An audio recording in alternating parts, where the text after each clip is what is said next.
Madison, a Good Karma Brands radio station on Wisconsin. Broadcasting live from the Everlight Solar Studio, this is your Metro Kia of Madison Sports Center. Good afternoon, Madison. This is Owen Dimple with your Sports Center update, brought to you by the ESPN Wisconsin App, home for live streaming, podcasts, and exclusive content. Your state, your teams, your ESPN. Download the ESPN Wisconsin App today on the Apple or Android app stores. The Green Bay Packers suffered a gut-wrenching loss on Saturday night to the Chicago Bears. In a game where Jordan Love exited with a concussion, the Packers couldn't finish the job and squandered the game in overtime to the Bears, 22-16. With the Packers having another Saturday night game this upcoming week against the Baltimore Ravens, all eyes will be on Jordan Love as he works his way through the concussion protocol. Here's Matt Lafleur speaking to the media yesterday as he talks about the process to get Love back on the field. That's always a tough one to navigate. There's a lot of steps to getting through that. But I do think just my conversations with people, I have not specifically talked to him today, but it sounded like he was doing better.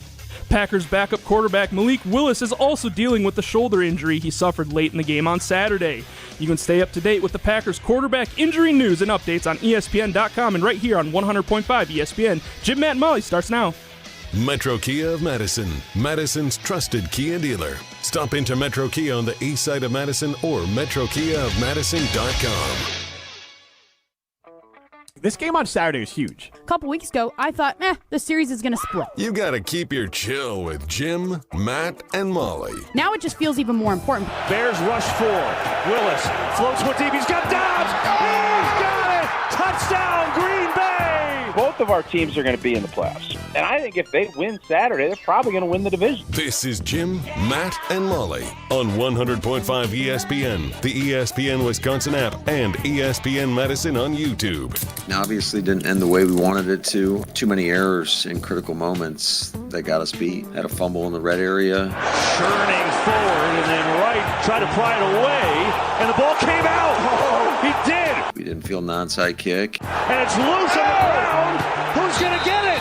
Oh, the Bears have it! Are you serious? The fourth down right there in overtime. Ball is loose, picked up, and the Bears get a stop. Unfortunately, just some of those plays at the end of the game didn't go our way. Broadcasting live from the Everlight Solar Studio in downtown Madison. Snap. Caleb, play fake, looking to throw, going deep, searching for DJ Moore, over the shoulder, catch, made, touchdown Bears! It's over at Soldier Field! It's Ends Monday. It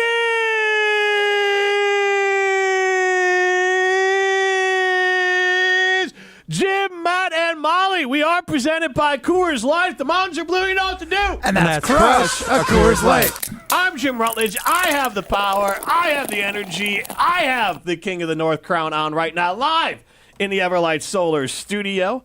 Matt Hamilton back from Canada just in time. Yeah, I could literally hear people changing the station through my headphones. Got out of Dodge and is down in Arizona.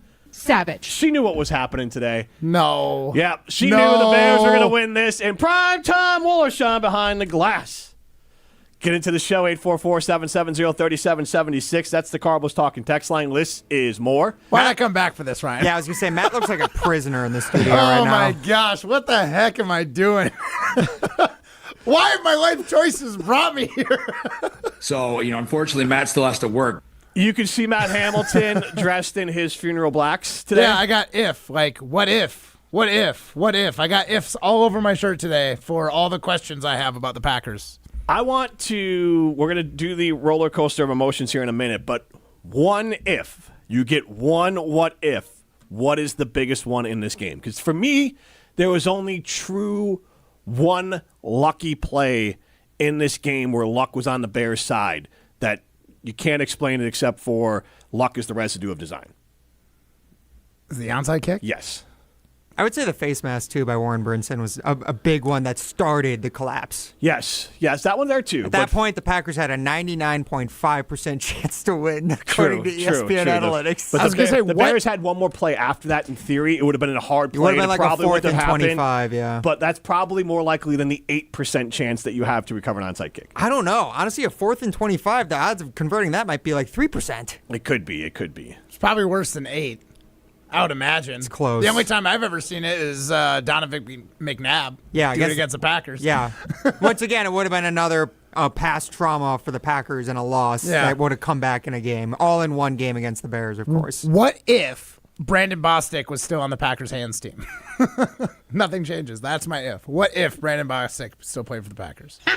All right, we got some angry messages coming in already. JB from the V, the Bears won. Congratulations on that, Jim, but you need to settle down, man. The Packers are winning that game for 55 minutes. Well, 57 minutes. 57 minutes, actually. Other than that, Mrs. Lincoln, how was the play? Yeah, come on, man.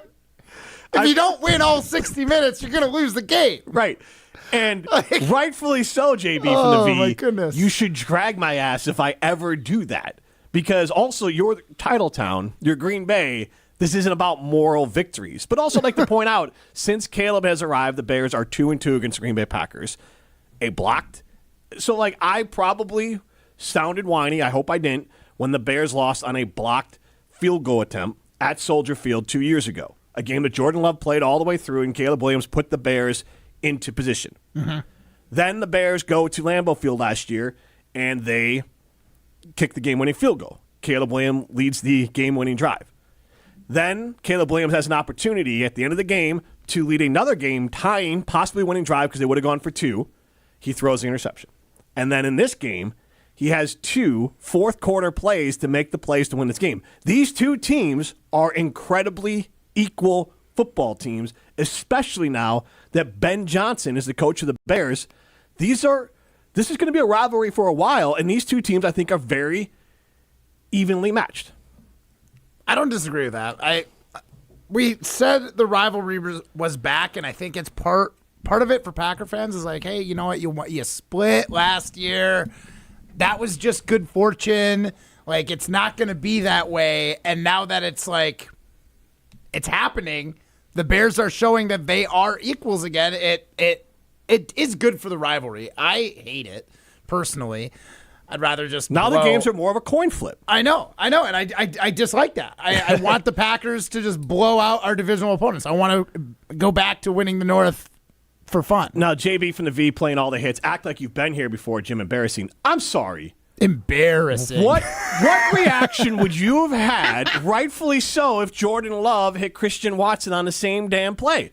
Oh, I'd be ecstatic. Yes. I'd be like, you guys won for 53 minutes or 58 minutes. Yeah. How's that feel? That's what Aaron Rodgers did to multiple teams in the past. Did to the Bears, Randall Cobb. Yeah, if I'm being honest. And they got it. And you know what? That game mattered because it won them the division. This hasn't won the Bears the division, but it's put them on the precipice of winning the division. So this isn't just some random game. They control their own destiny now. They have about an 88% chance to win the division. And I don't know what's going to happen there, but this isn't last year where it's like, yes, the Bears won for vibes at the end of the year. It didn't matter in the grand scheme of things. This game mattered in the grand scheme of things and in the rivalry. Just own it. 608, we're not going to do this today. Put a helmet on Caleb Williams' knee, same energy, Jim. There was nothing dirty about the Austin Booker hit on Jordan Love. It was an illegal hit. It is a hit he definitely should have gotten flagged for. It is an unfortunate hit, but it's not a dirty hit. It was not a cheap play. It was an unfortunate play that changed the complexion of the game. I don't know if it changed the outcome or not, but it was unfortunate, and it sucks, and I don't want to see Jordan Love, especially with injury like that, because that looked nasty. Nobody wants to see that. But get out of here with the dirty talk, because it wasn't dirty. I mean, it was an illegal play. How is it not dirty? Dirty because I don't think it was intentional. I think it's a bang. Okay, I'll give you that, but I think it's a penalty. An illegal play is a dirty play. No, because I would say the Warren Brinson face mask of Caleb Williams at the end. I wouldn't call that dirty. That's not dirty. That's incidental. He's reaching out to grab a guy who's trying to escape the pocket, and he happens to grab his face mask. I think it's a very similar situation with Austin Booker. Austin Booker was coming in. I would say he had bad form because he didn't try to move his head. It was a bad form. He tackle. came in wanting to hit Jordan Love hard. Yes. He just did not think Jordan Love was going to lower his helmet. Yes, exactly. It was bang, bang. There was nothing he could do. It was out of his control. That said, yes, it's an illegal hit, and that's why I get the flag. And you should probably get fined, too. I think it goes to show how the Bears were playing, especially for the first, I would honestly say, 55 minutes. Yep. Fast and undisciplined. They were playing hard as hell. Oh, yeah. I could give you an example of a dirty play in that game. We don't need to get into that, though. But we're going to ride the roller coaster after Matt tells us about what Leinenkugels he'll be drinking tonight to wash away. Or maybe, I don't know what time you're home on Sunday to wash away your sorrows. Honestly, any Leinenkugels at this point. The Leine's original, the Summer Shandy, the Juicy Peach, all of them are fantastic for coping, dealing with the emotions that the Packers have thrust upon these lowly Packer fans who had to deal with Jim Rutledge for the last 5 minutes and for the next hour and 15 minutes. So Jim Rutledge. If you're looking for delicious Leine's and a way to escape this travesty of a football weekend, look no further than Leinenkugels. Remember, you got to be 21 years or older to enjoy, and you can find Leinenkugels wherever you get that delicious beer. And we'll continue to talk Bears and Packers throughout, and I appreciate the message from Adam and Madison. But let's get to the roller coaster of emotions. Normally we do this for Green Bay Packer fans, but Matt has a good excuse. He was curling, so our rule is if we can't watch the game live, we won't ride the roller coaster. Molly Brown's obviously in Arizona, and I did watch the game live, and it's Bears-Packers, and so that's why we're doing the roller coaster. We're not going to do it for Bear games unless it's against the Packers. And hopefully the next time these two teams play, we'll all have an opportunity to be free and watch it live. And I would honestly say I think that Jim probably had the biggest roller coaster of any of us. I'm actually throwing it up on the ESPN Madison YouTube stream. You can see it right now before we get into the roller coaster. Jim did send us a photo of, is it your Whoop? Yeah, or is Whoop. it like whatever your fitness tracker is on your wrist?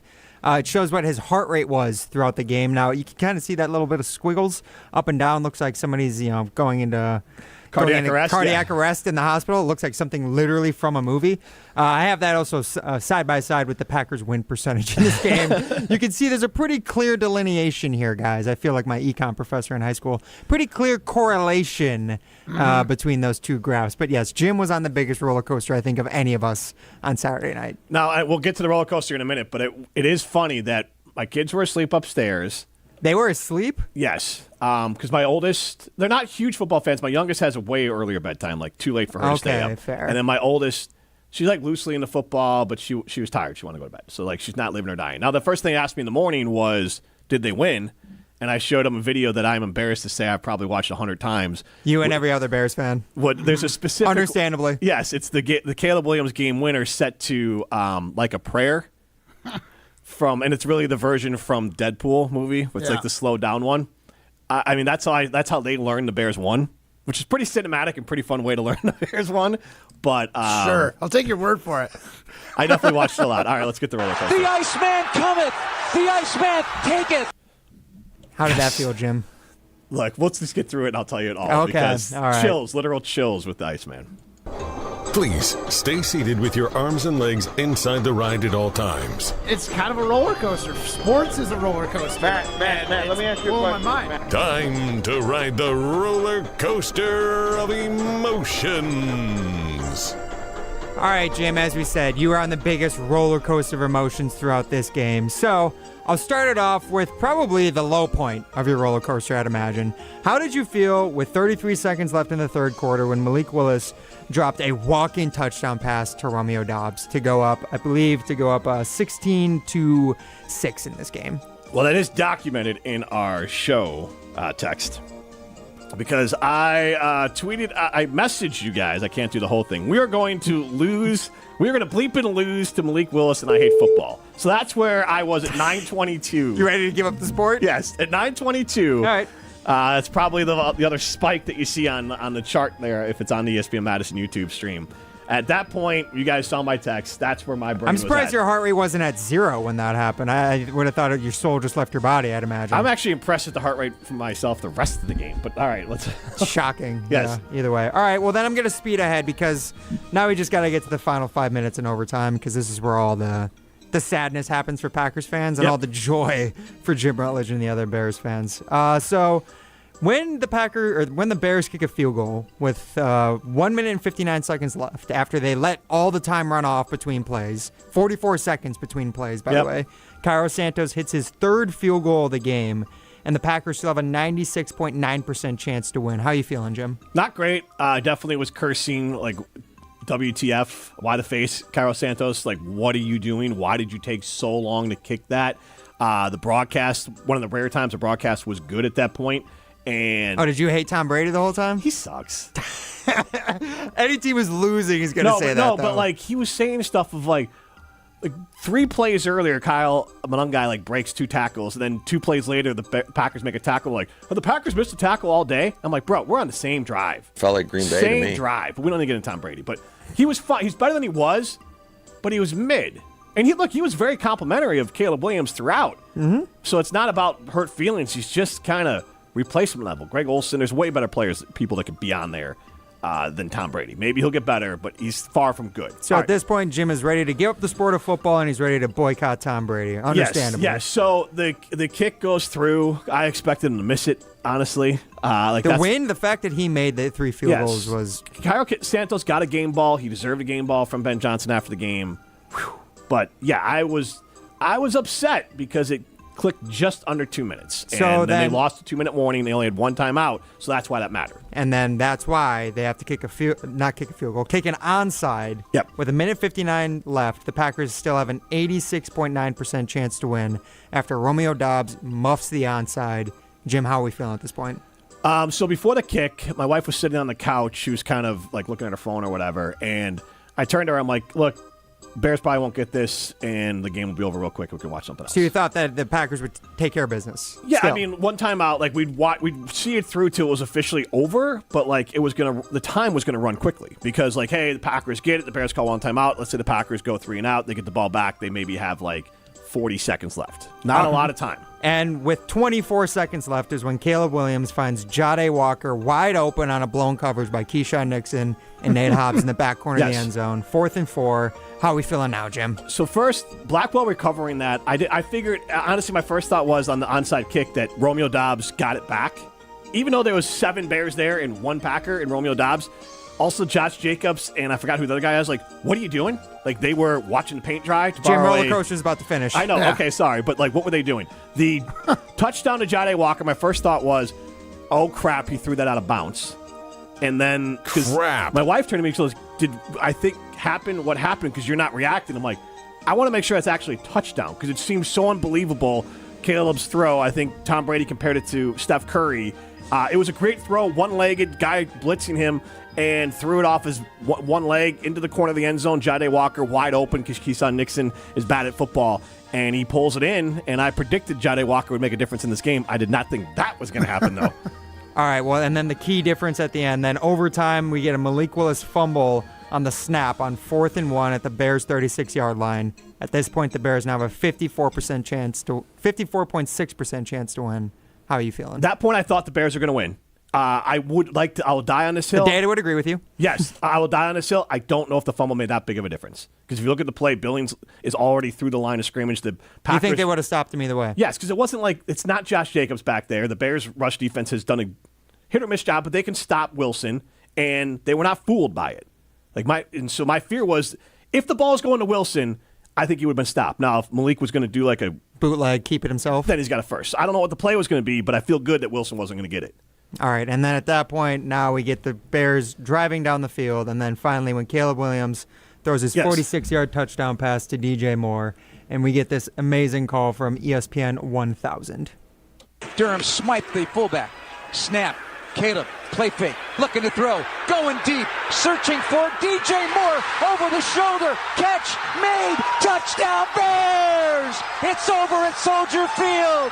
The Iceman cometh, the Iceman taketh a 46-yard spiral to the end zone. to DJ Moore. 22-16. Jim, so now that the roller coaster is over, how you feel? So that throw, I was like, no. Like, when the ball left his hand, I'm still conditioned as a Bears fan of, like, this isn't going to go well. What? So the ball is in the air. DJ Moore catches it, and he rolls over, and then the ball, he, like, kind of lets the ball come out. Right. And I'm waiting for some other shoe to drop. Yeah, like so Des Bryant didn't complete the catch so kind like, of stuff. Something We need in those there. replacement refs back. Yeah, no something doubt. in there to show like something was going to go wrong.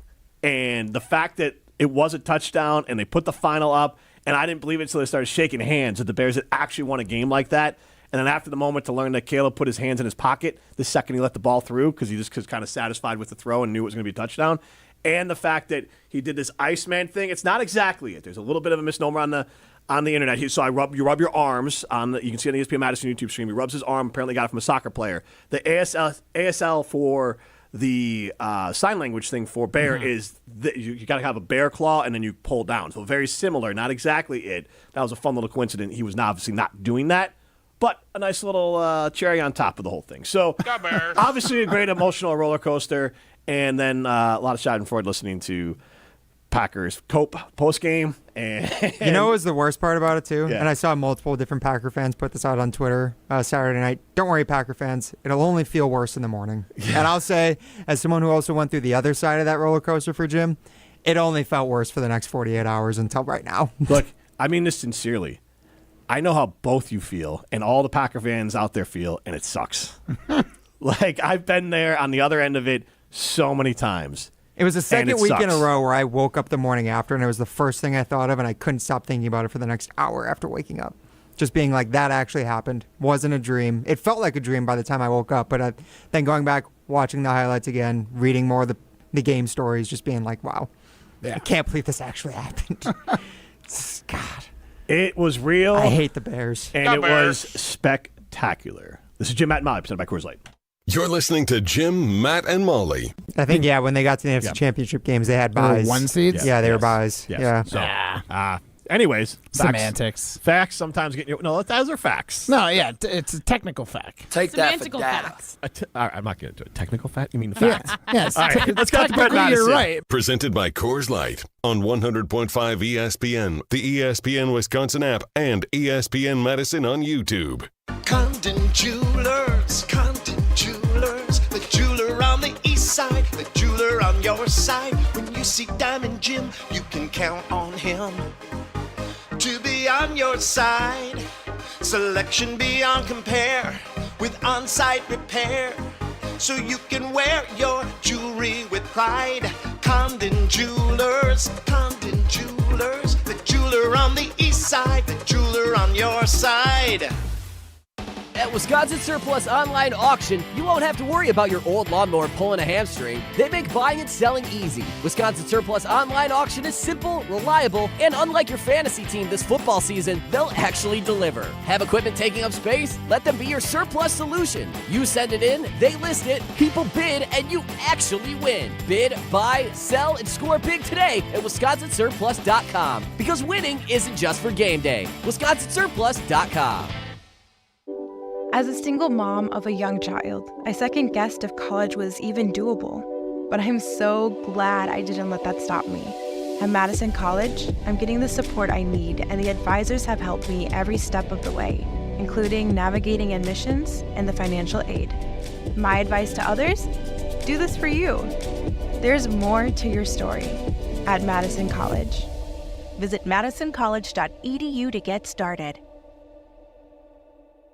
Step into nostalgia with the Miller High Life Dive Bars of the Month. Listen to Jim, Matt, and Molly every Thursday to find out where you can enjoy the best High Life specials in Madison. Plus, to celebrate our love for dive bars, we'll be giving away a case of Miller High Life to one lucky fan every Thursday. Live the high life with Jim, Matt, and Molly and enjoy the champagne of beer in its natural environment. Like Double Days, Red Mouse, London Depot, and the Keg in DeForest.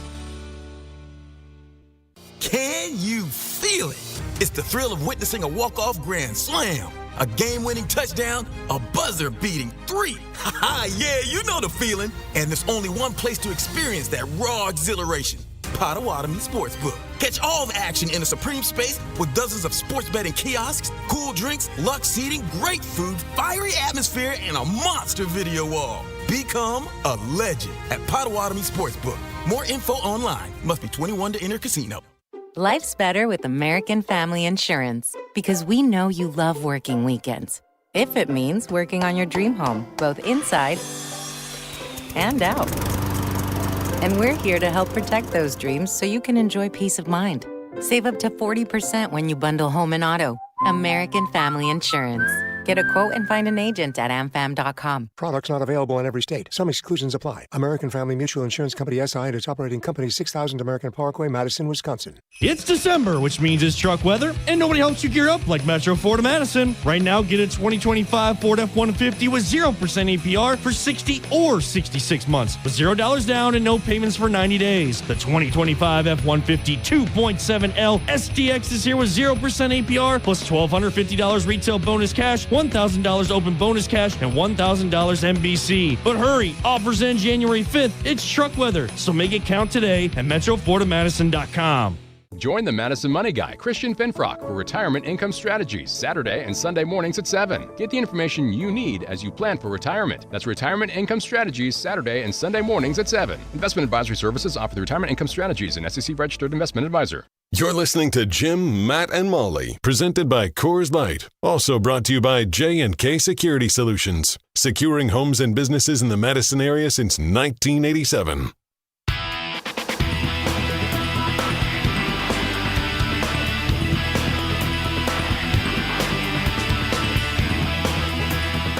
If you're watching on the ESPN Madison YouTube stream, you saw earlier my Whoop score for watching the Packers versus Bears game on Saturday night.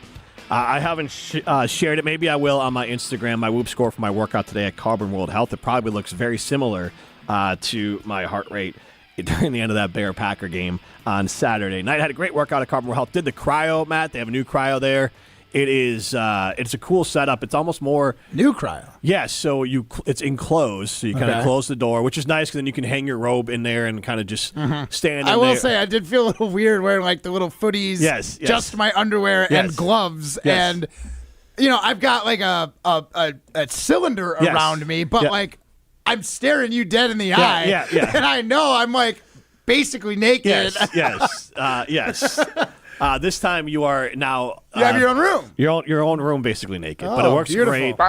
And I did that today, so I think I have a little tendinitis in my elbow, so hopefully that'll help a little bit with it. So you haven't gotten rid of the tendinitis yet? No, the itis is still there. I'm 45. It takes a little time for it just.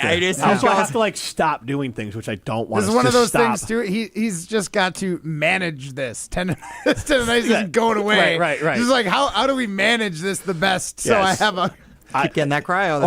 Because otherwise I have to not do anything. Yeah, might have to put him down. Yeah, send Jim to the glue factory. Right. If I was a dog, I might just be put out of misery. Yeah, that's just. Did you say worth the squeeze anymore, Ryan? We can't afford to keep this guy alive. This cadaver. What's the quality of radio life for host me right now, Ryan? I'd say after the Bears won, I'd say it's got to be pretty high. That's fair. Send me out on a high note. All right. Yeah, exactly. Get to the show, 844-770-3776. That's the Carbons Talking text line. This is more. We are going to ask this question. Do you want to see the Bears in the playoffs? 844-770-3776.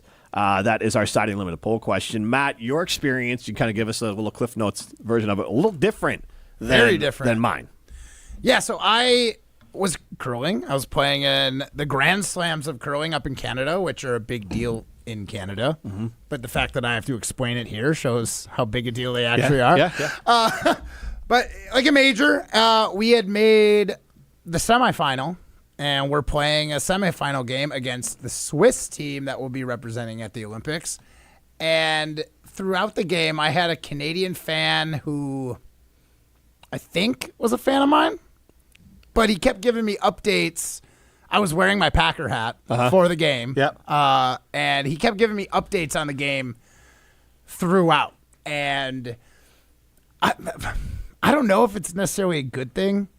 I mean, granted, for most of the game, it was good updates, so I don't think it affected me. But I hope it wouldn't have affected me negatively if, the role was reversed and it was the Packers were down the whole game? Probably not. And if the Bears won for the first 57 minutes, and Jim was here saying, "Oh, well, we won the first 57 minutes of that game, so it's a success." No one's saying that. But it was definitely not my favorite way to enjoy a game because, zero, I couldn't watch any of it. I had the fans heckling me / updating me. I would hate that having to compete in a professional sport, and you are, obviously a professional in how you lock in for it. Mm-hmm. But at the same time, you're a fan, and it's a sport of, and correct me if I'm wrong, but it's similar to like golf where you can get distracted. Like the mental part of being locked in is one of the harder parts of it. Yeah. Because like if you're playing basketball or football, you're kind of just like you're in it or you're going to die. So like you kind of and there's no bench. Right. Right? Like it's one thing if you're told on the bench and you got like a couple minutes where you got to get back into the game and you can like reset. There's not like a whole lot of downtime here. So the game ends. Yeah. We lose in a close one, last shot of the game. And I go to the other end because we got some friends down there who are also competing in the tournament. And I was chatting with them and the guy goes, "Don't worry, you're good. There's like a little over 2 minutes left, and the Packers are up by 7. And I turned to him and I said, "I don't think we're necessarily safe. My co-host, Jim Rutledge, is a giant Bears fan and has not let me forget that Caleb Williams is the best quarterback in the league in the fourth quarter. And, that's 7 points ain't no guarantee at this point." And he's like, "Well, they're getting the ball. The Packers are." How wrong was he? It was so I wasn't able to like check it. I went to the locker room and I looked at my phone again and I was like, "Oh, they tied it. The Bears tied the game." And then I just couldn't watch anymore. I just knew based on game flow and vibes that I was just like, this is not going to end well for the Packers. Yeah, and it did not end well. And I want to get to I put a tweet out on Sunday morning, honestly, trying to give a Bears fan perspective, an outsider perspective on the Packers overall, and I want to get to that in a second, but you mentioned it. So Caleb Williams has 6 fourth-quarter comebacks this year, including overtime, 2 walk-off throws, which is wild. You just don't see those too often, but he has 2 of them. And the thing for the Bears is that actually ties Peyton Manning. It's set a Bears record and ties Peyton Manning for the most in the NFL in one season. So the Bears are definitely, you can call them lucky, you can call them team destiny. I don't know it depends how their season winds up, but it's one of those teams They're where just not choke artists. Throw them their flowers. They've earned it. They're playing through the end. They're playing through the end of the game. One season ago, they lost a ton of one-score games. Ben Johnson came in. They've got a coach with confidence. They got a quarterback who's riding a high right now. These guys, they're the most clutch team in the NFL. When it comes down to it, if you've got the ball with 2 minutes left, it's like what the Packers felt when they had Aaron Rodgers. It's like we can drive down the field and get into scoring position. And that's a great way to transition into this question I want to ask. But first, 844-770-3776. That's Cardinals Talk text line. List is more. You can chime in with like your roller coaster if you want, if you can keep it tight, or at least your thoughts when DJ Moore caught that ball. We can take your calls on that. I want to start with this question. Matt, we'll get your reaction to it, and then we'll go to break and we'll continue the conversation. But the first thing I said some Packers thoughts this morning on the game.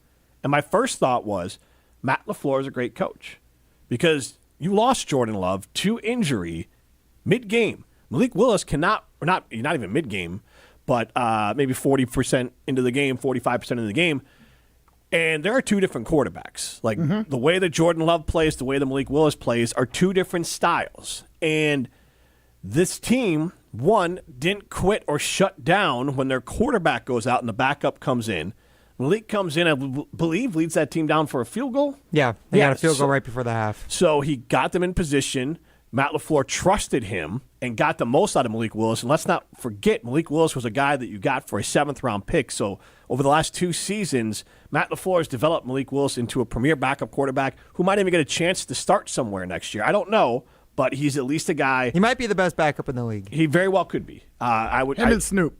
Yeah, him and Tyler Huntley for the Ravens, who might be playing each other this Saturday. So keep an eye on that one. That's a good point. Backup bowl. So I'll let both of you respond to that. Like Matt Lafleur, to me, is a great coach. I know there's a lot of things you nitpick on it, and one of them could be that when you watch, part of the reason the Bears won that game is when it mattered late in the game, they were not the team making errors. The Packers were.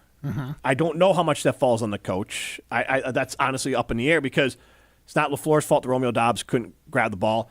Is it LaFleur's fault that Nixon doesn't know where to play? And then the last play of the game, honestly, the Bears have been setting that up after the game. They said they've been setting that up the entire game.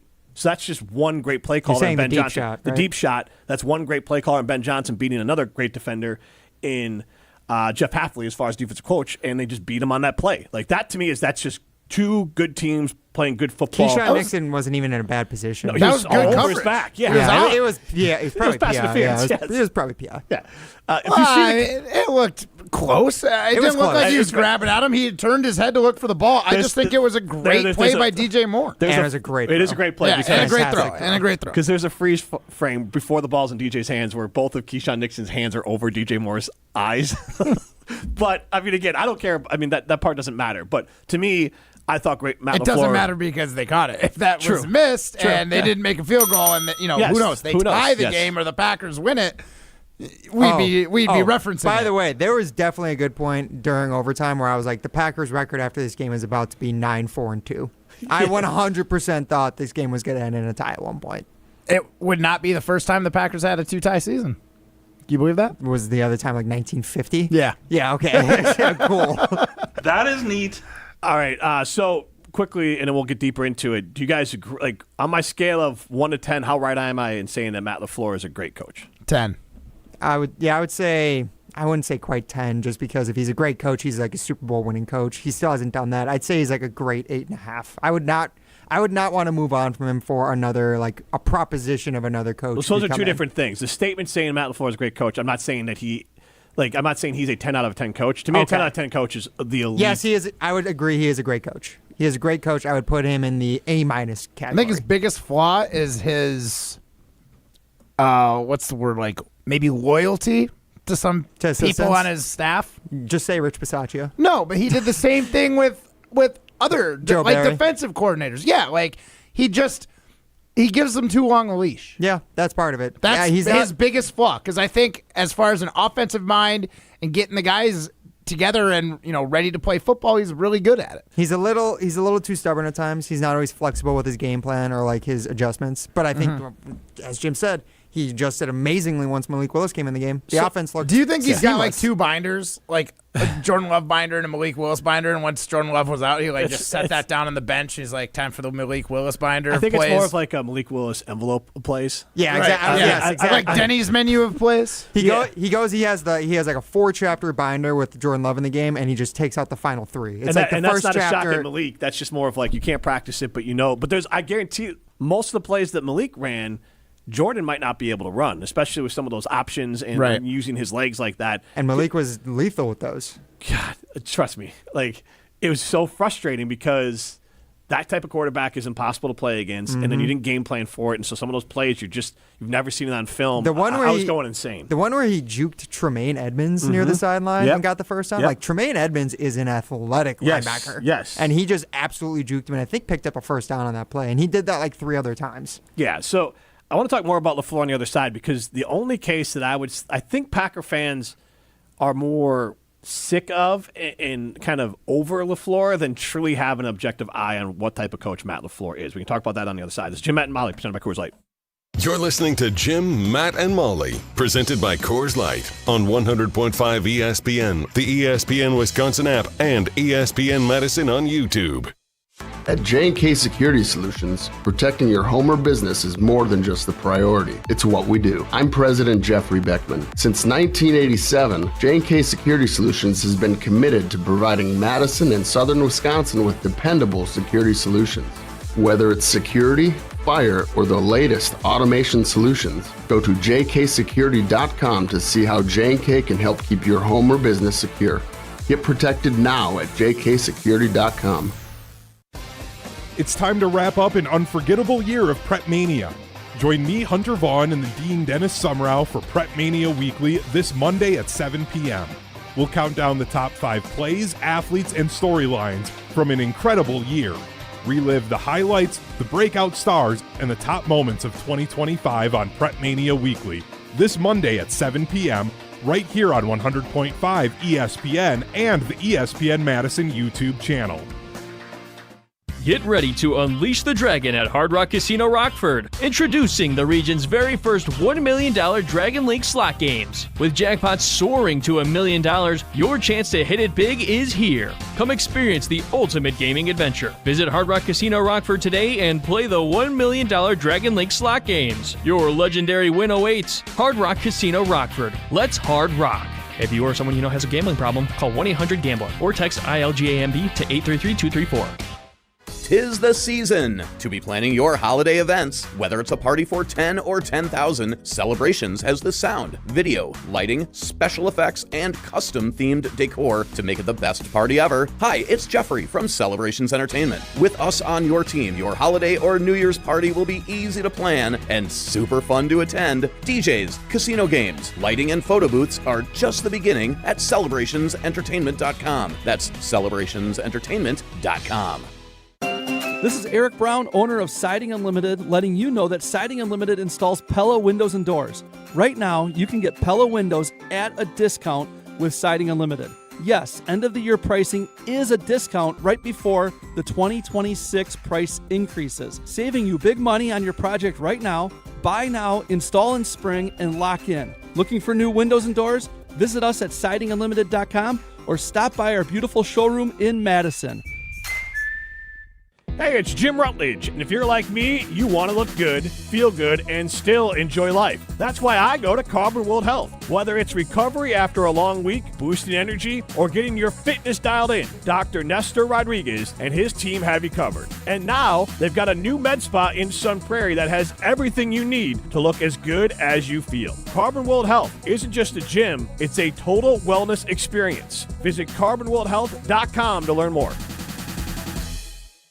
When it's game day in Madison, you know what that means. Pizza Hut time. Unlimited large one-topping pizzas just $7.99 each. Or your team at home can load them up with 3 toppings for $9.99. Perfect for kickoffs, watch parties, or that fourth quarter comeback from your living room. Fuel your crew, fill the table, and keep the good times rolling all game long with Pizza Hut. Order now for delivery or carryout at pizzahut.com or on the app. Pizza Hut. Feed good times. Hey, Matt Hamilton here to tell you about the delicious Odyssey Brands, a family-owned company crafting award-winning cheese right here in Wisconsin for over 4 generations. Made with locally sourced milk, Odyssey brings bold, Greek-style flavors straight to your table. From savory, crumbly feta to rich and creamy Greek yogurt, every bite is a taste of tradition and quality. You can find Odyssey products at most major retailers nationwide and online. Odyssey, crafted in Wisconsin, loved everywhere, dairy done right. The Packers fall in Chicago. And we could say we dominated the game, and for 57 minutes we did. But we didn't the last 3. Continue reacting next on 100.5 ESPN, the ESPN Wisconsin app, and the ESPN Madison YouTube channel.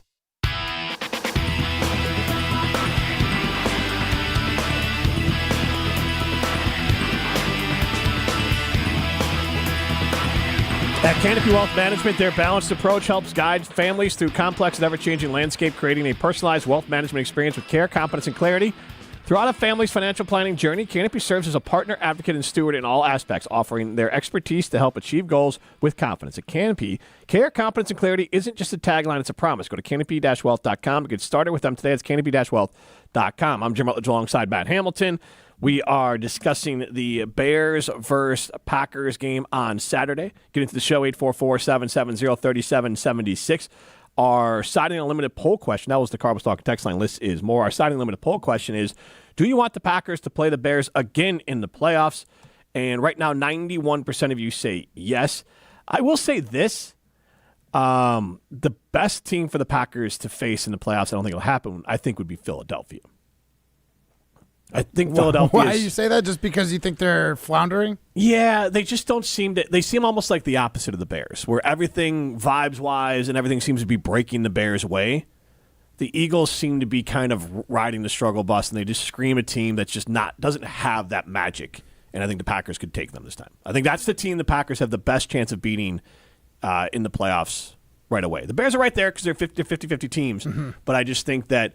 I just feel like Philadelphia's just got a little bit of that post-Super Bowl meh and malaise, and they just feel like a team that might not make it all the way through. Okay, then is there a way that the Packers could go Eagles in the wild card, Bears in the divisional round?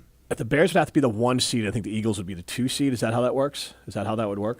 I don't think necessarily. The Packers, there's still a chance that they could end up being, I think, the 5 seed. Yeah, they could still end up being the 5 seed. Or no, actually. Well, they could, but the odds are very, very low. The Eagles are almost certainly locked in to be the 3 seed because they're not going to catch up to the Bears. The Bears are either be the 2 seed or the 1 seed. And then the Panthers or whoever wins the NFC South is secured in 4 spot at this point. Well, realistically, there's still outside hope for the Packers to be the 2 seed. There is realistically, there's a lot that's going to have to go there. I mean, it would have to be the Bears losing out, the Packers winning out, and then I think the Seahawks would have to lose a few games too, or the Rams, either way. But the odds are very low for any of those situations. It's currently a 75% chance the Packers are the 7th seed, in which case they are almost certainly playing the Bears in the first round. Yeah. I guess the Eagles, just as a Packer fan who is haunted by playoff past, yeah, I don't want to deal with the Eagles, especially like we lost to them twice last year. We lost to them once already this year. And sure, did they seem beatable? Yeah. But not the way that the Bears seem beatable. We had them. Yeah, that's fair. We let them off the hook. They are who we thought they were. All right, Dennis. You want to crown them? Crown their asses. A little bit of news coming here. NFL is suspending DK Metcalf 2 games without pay for physically confronting a Lions fan during Sunday's win with Detroit or at Detroit. Did you see that? I did. We can wild. It was wild, and by all accounts, I think the fan was probably someone who should not be allowed to an NFL game again, but can't really fight a fan. All right, let's get to stats to... I know. I wanted to fight that guy who was updating me. Exactly. I knew I would have been banned. You would have been around the show a lot more often. All right, stats to depressed Packer fans. What's the story? Are you not happy or? Still to be happy about. Take that for data. Beep, boop, bop, bop, beep. These are stats to depress people. Hello, darkness, my old friend. Yeah, and we already touched on a few of these guys, but the big one and the one that I think everyone was losing sleep over on Saturday night was the onside kick muff by the Green Bay Packers, and Romeo Doubs in particular. So, coming into Week 16, onside kicks had been recovered just 8.5% of the time this season, 4 recoveries on 47 total attempts. And then obviously after Saturday's game, it is now 5 recoveries and 48 attempts. At the time of the onside kick, the analytics gave the Bears just a 1% chance of winning, by the way. Yeah, no, that's cool stat. Who do you guys blame? To depress me. Who do you blame the most for that failure? For the onside? For the onside muff. Romeo. Yeah. It sucks, though. I mean... Like you said, other players are there. There's a plan for a certain player to get the ball. Like Bostic went off the script and took it away from Jordy Nelson. Right. Everybody was letting Doubs take that ball. Oh, no, I don't mean when Doubs, but when it hit his hands and he fumbled it. Yeah, Packer they didn't players dive were in. still standing around. But yeah, it's on Doubs. It's unfortunate. The Bears. He had a good game. Yes, and every he team. Had a great game. The Packers do this. Every team practices that. Obviously, you can't go live. People are going to die. But you practice that a lot, and so Romeo Doubs knows what to do.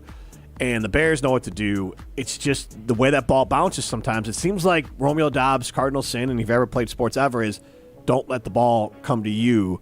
You have to go get the ball. Mm-hmm. And he last paused second, on it. yep, because it took like it'd be like playing shortstop, and it took an in-between bounce. He looked like an outfielder playing third base. Yeah. He didn't know how to handle it. Yep, it took a bad bounce. If anything, you blame the ball for taking a bad bounce. But yes, it's got to be on Romeo Doubs. You blame Rich because you don't put the guy in the guardian cap as your guy in the onside kick. Who's He doesn't want to get hit. Who's he going to put out there then? I don't like that. I believe that's a tweet. Not saying you took it from him. I believe that's Christian Watson's dad put out. Who knows? Did he really? Yes. If that's the case, and if you want a wide receiver who doesn't wear a guardian cap, there's like 2 wide receivers on this team who don't wear guardian caps. Bo Melton out there. I mean, the way that the Packers treat him, you would think they would. By the way, so then obviously they muff the onside kick, and then overtime the game ends with the Caleb Williams 46-yard touchdown pass to DJ Moore, which I think a lot of Packer fans realized on Twitter on Saturday night. Very reminiscent sequence of events to the 2014 NFC Championship game. That was actually a trending topic on Twitter Saturday night. There's that many Packer fans talking about it. Just the phrase 2014 NFC Championship game. Matt, for you, where does this Packers loss rank amongst most painful? So I was actually going to say this last segment. I don't think it's even the most painful loss this season. What is? It was the Broncos game. Because of the players we lost, yeah. Okay, fair. That, all right. like, it took the wind out of my sails for the remainder of the season. The Broncos loss. Yeah. like this, I almost more expected it going into this game than I thought I did. Like, say, last Friday night, I was like, the Packers, it is a coin flip with the Broncos, but I like our chances against the Bears. When we lost Micah, I was actually pretty ecstatic that it was as close as it was, because I thought there was a good chance that the Bears could wallop the Packers without a pass rush. Because he was the reason Caleb was so off his spot in the first game at Lambeau. Mm-hmm. Like, they couldn't get a rhythm going because of Micah. So, like, it's painful. It's a tough loss. I hate losing the Bears. The fact that I'm probably going to have to paint my face when Molly gets back stinks. What do you mean probably? You do. You have to pay off the bet. Yeah, Molly. I know. It's not a probably. Yes. Okay, not probably, but it's going to happen later. It's just going to be some time because the schedules don't match up that well. Yeah. No, it's not great. We'll figure it out, though. So, in that regard, it's one of the hardest. But, like, we lost a game that we had in our clutches, and there's a chance they could still go and avenge it too. They could. So it's not really clocking on my most disappointed Packers losses of all time. Okay. But it still stings. It doesn't mean it doesn't sting. Well, it's definitely stinging for Matt Lafleur, who for the second time in his career lost a game where his team did not punt. By the way, the other time his team lost a game where they did not punt was earlier this season. It's happened twice for the Packers this year. Only the Browns game? I believe so, yes. There have been 10 games this season where a team hasn't punted. The rest of the NFL is 8-0. The Packers are 0-2. So for all the people who are still blaming Matt Lafleur for the issues of this team, I think we can safely say it's not on him for this loss. Not entirely, but again, like his personnel choice. Okay, I mean, if you're gonna have this like Romeo Dobbs out there, no. To keep Rich Bisaccia as long as he has, with the issues that we've had on special teams and just our history over the last decade of being a bottom-dwelling special teams football team unit. It's Matt LaFleur's loyalty that is putting us in a little bit of issues. Okay. And then the last thing I'll list for you guys here is not the loyalty to his assistants, but just the loyalty to his play calling in the red zone, I guess. Because the Packers coming into this week were the best in the NFL, actually. They were scoring inside the 20 at a 64.7% clip. Yet they went 0-5 in Saturday's game. And they were also 1-4 in that Broncos game. So over the last 2 weeks, actually over their last 8 trips into the red zone, they have 0 touchdowns. What do you guys blame that on? Was Jordan in for 2 or 1? He was in for 1 of the red zone trips. One of the red zone trips. Obviously, initially you go with Malik Willis, Jordan Love difference, but the bad play the week before isn't great either. I'm going to blame that. That's a tough one. I guess you got to put it. I'm just going to put it on quarterback play, which includes Malik Willis taking snaps in there. Because to me, the great quarterbacks, elite quarterbacks, find a way to get the ball in the end zone in those moments. That's what separates good from great, is that red zone area. And I'm not saying Jordan Love isn't there, and that's why I'm saying quarterbacks in general, because Jordan Love is part of the problem because he's been a little bit maybe off in the red zone the last 2 games, but also Malik Willis playing in the red zone the last 2 games is part of it. There is that second field goal the Packers hit, the one right before halftime. Malik Willis tried to fit it into Christian Watson in the back of the end zone. Yep. There was a point where after the pass rush had kind of opened up where it felt like he had a parting of the Red Sea for him to be blue Navy Sea, I should say, to run into the end zone. Wait, didn't Jordan have 2? Or was it the same? Because the Christian Watson... The second field goal is when Malik Willis was in the game. Okay, so what happened? Because it was fourth down. No, there was 2 red zones. So you had 2 red zone trips. Because one was Christian Watson, the out that he kind of... It was well covered, and he kind of just threw it out of bounds. Like, it wasn't catchable, but it was well covered, so it might have been picked otherwise. And then the other one to Christian Watson, we threw it to the back of the end zone, and the ball curved on him. Yeah. So, all right, so 0 for 2 for Jordan Love, and then 1 for 4 the last time? It was 1 for 4 in the previous game. So that last one was also when they tried to go. They were trying to score with, I think, 3 minutes left. So, like, 1 for 6, but then you got Malik Wilson there. So I'm just going to go quarterback is what I blame. Matt? Yeah, I think you got to put it on quarterback. I don't know. Maybe the play calls were just bad. Like, I don't know. I feel like when you call a play, the defensive coordinator on the other team, they call just the right defense to play you. It doesn't matter how good your play is.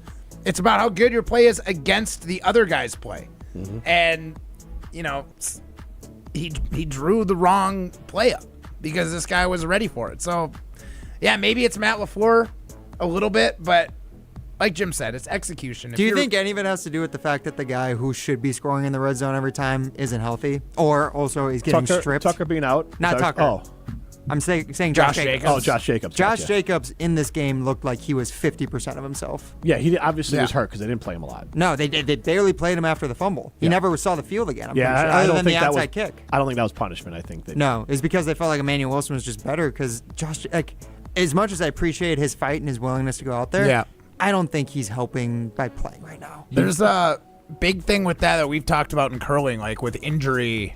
We've had not this quad, but before with Tyler George, our 2018 team, he had some issues health-wise, and it was always tough. Like, you weigh, is this guy at 60% better than this guy at 100%? Because he's clearly a better player. Like Josh Jacobs, better than Emmanuel Wilson. We can all agree there, right? Mm-hmm. What percentage of Josh Jacobs is no longer better than Emmanuel Wilson? And you've got to, play that. You've got to work that calculator in your head and figure out that for yourself. And they clearly came to that conclusion after the fumble, right? Yeah, that's fair. That he doesn't have the juice to be better than Wilson right now. No, unfortunately. Yeah.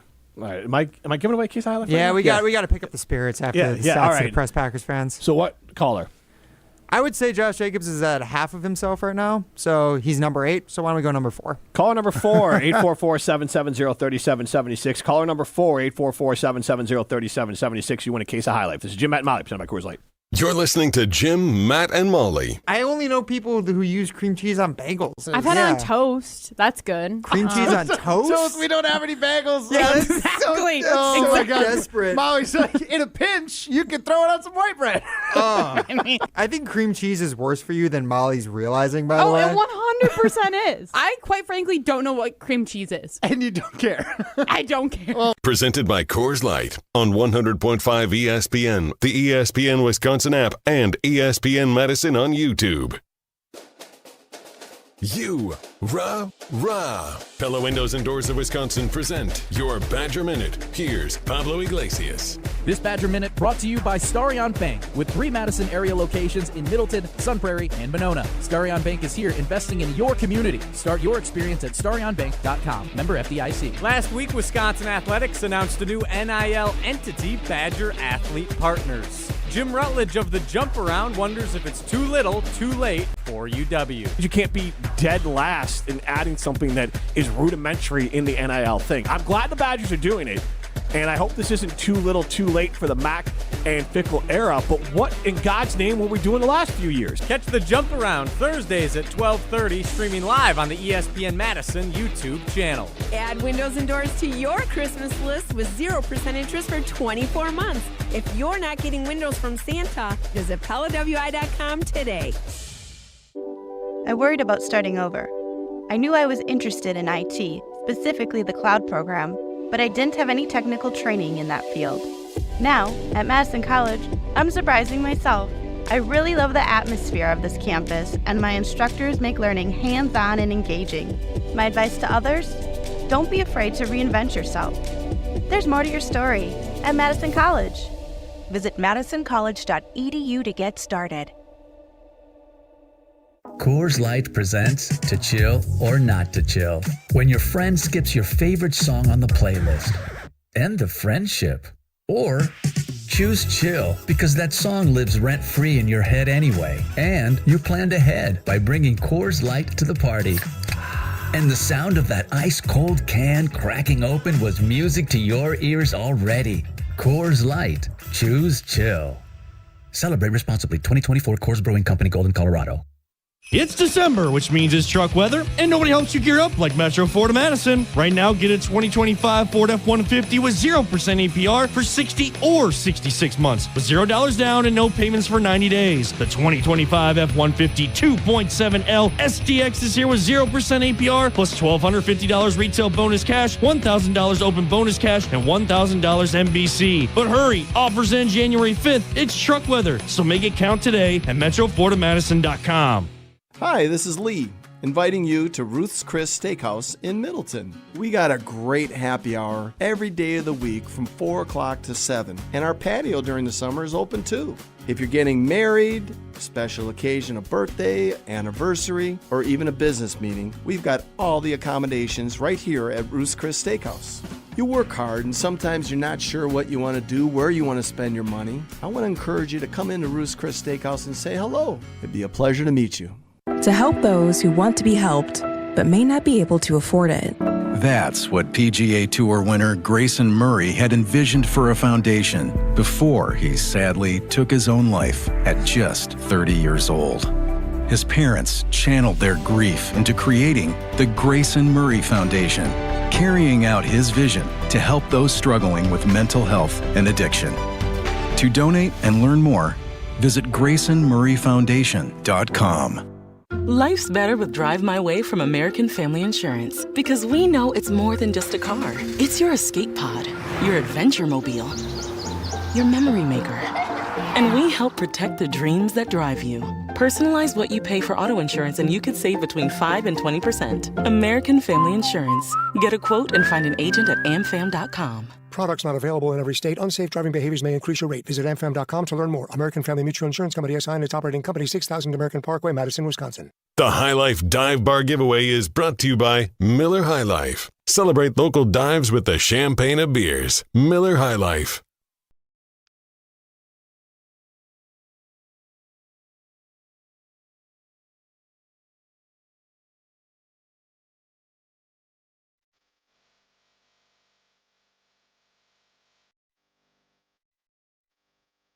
Jason Wilde will join the show at 5:30. Congratulations to Travis in Mount Horeb? Blue Mound. Blue Mound. Sorry. Close. It's on the way. It's not quite a mountain. It's just a few mountains. Yeah, the Packers were close to winning too, Jim. Yeah, sure. Close. Other than the other 30 miles, Mrs. Lincoln, how was the play? All right, primetime. Well, at least Travis gets a case of High Life to go along with it. Does. Yeah. Packers Get a nice got 23-pack.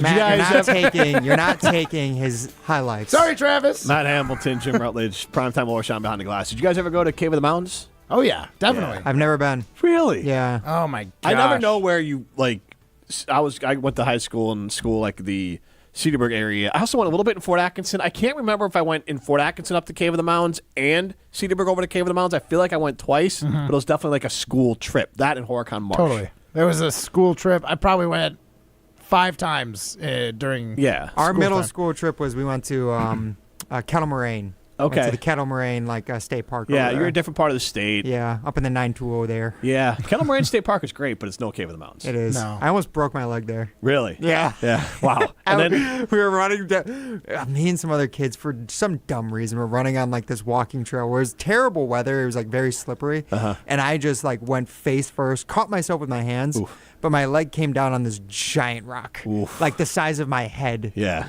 Like giant rock. And I came down with my shin directly on it. Ugh.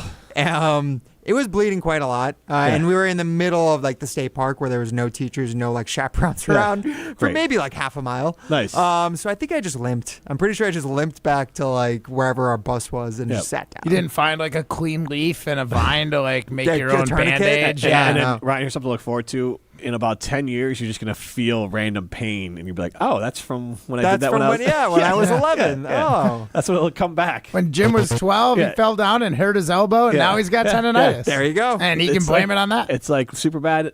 People don't forget. Your body never forgets. Your body doesn't forget. It's just going to scream it back at you at some other point later in life. This is Jim Matt Hamilton by Coors Light. Imagine the peace of mind knowing your home or business is safe 24/7. I'm Jeffrey Beckman, president of J&K Security Solutions, and we provide security you can trust.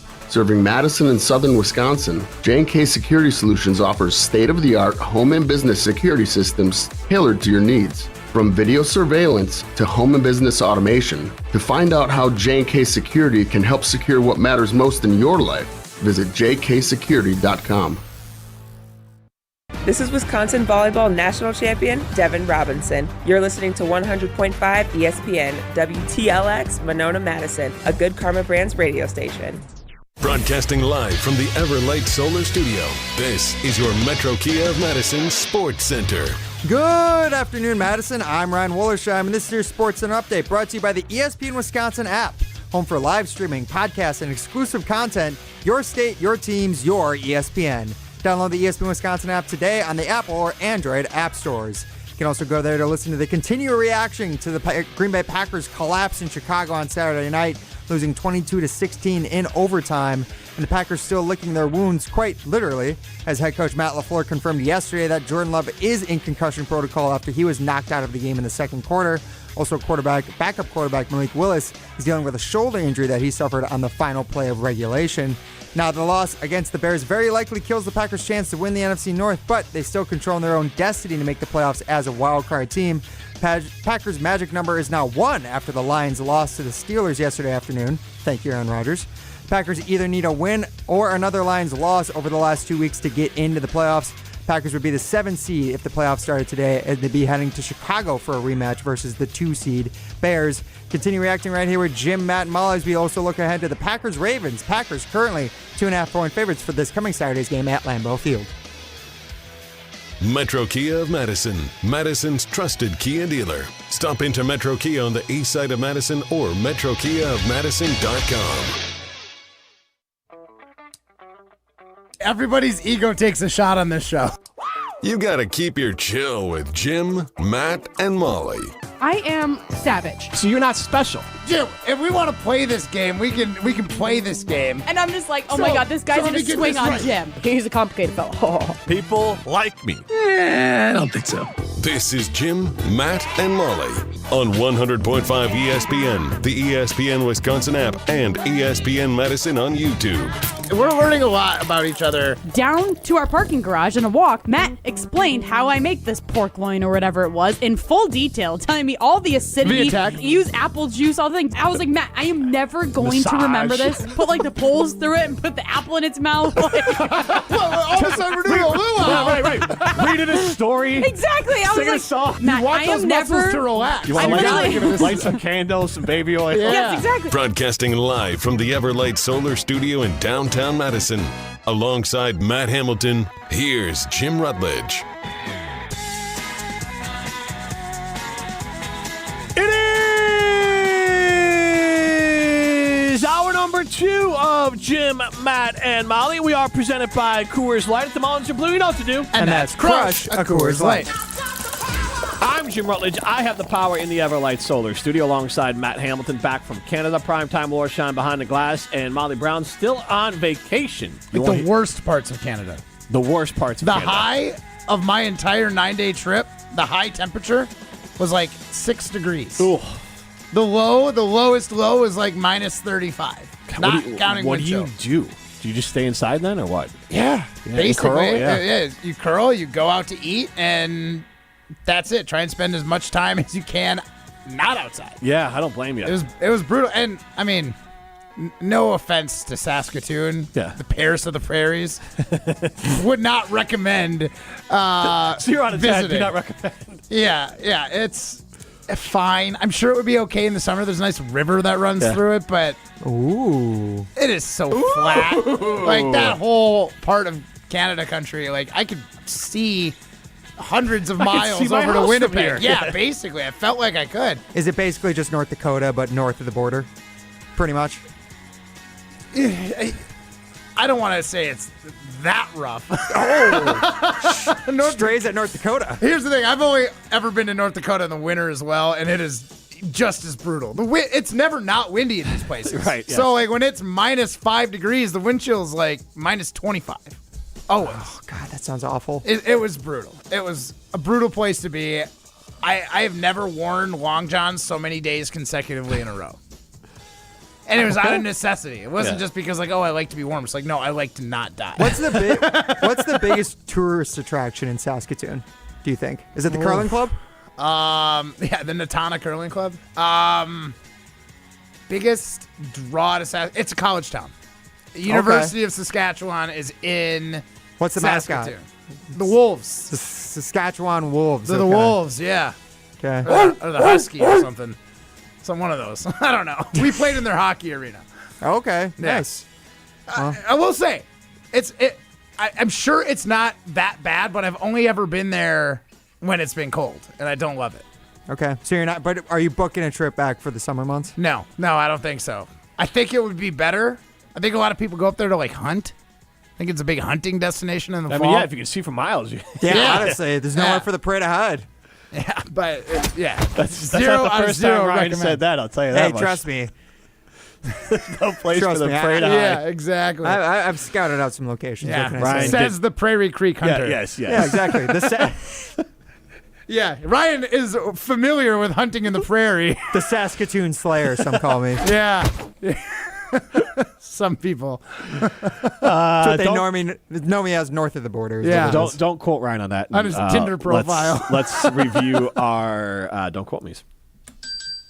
We're not saying it's gonna happen. Let it ride!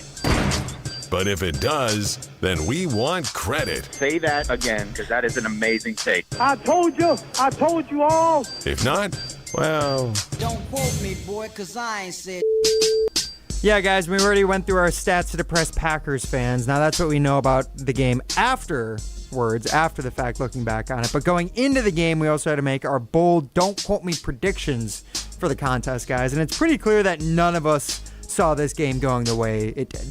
Honestly, I think all of us were so very... None of us predicted overtime game-winning. Overtime, Jordan Love getting... Number one rated Pro Football Focus throw of the year to win the game. No. Oh, number one rated Pro No, I'm saying that's how unlikely that was. I know. I just love how Jim waited, 68 minutes to pull that one because out. That was the time to put it in there, though. It's fair. Because that was pretty wild. Got to know the timing. All right, well, fair enough.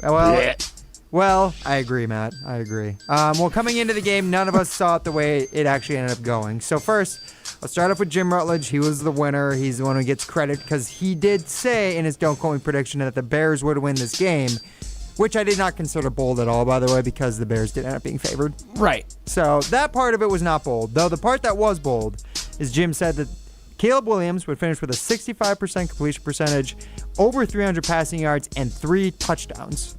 Final stat line was 19 of 34, which is 56% completion, 250 passing yards, a lot of which came on the 46-yard touchdown to DJ Moore, as Jim just said.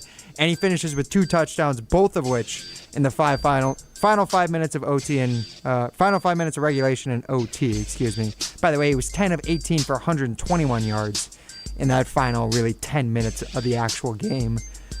Caleb Williams was pretty nails on the end. I can't deny. And the narrative I don't buy, he wasn't doing anything special, but he wasn't bad before that.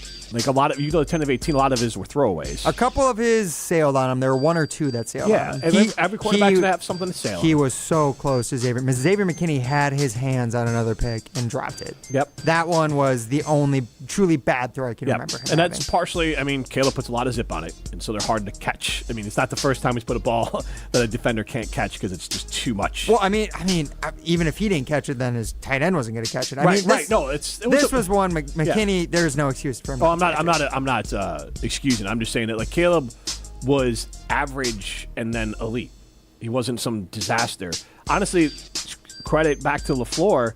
The Packers were running the ball so much and bleeding the clock. Credit to Hafley for having the right game plan without Michael Parsons. It just kept all sorts of rhythm out of the Bears' offense, and that's complimentary football.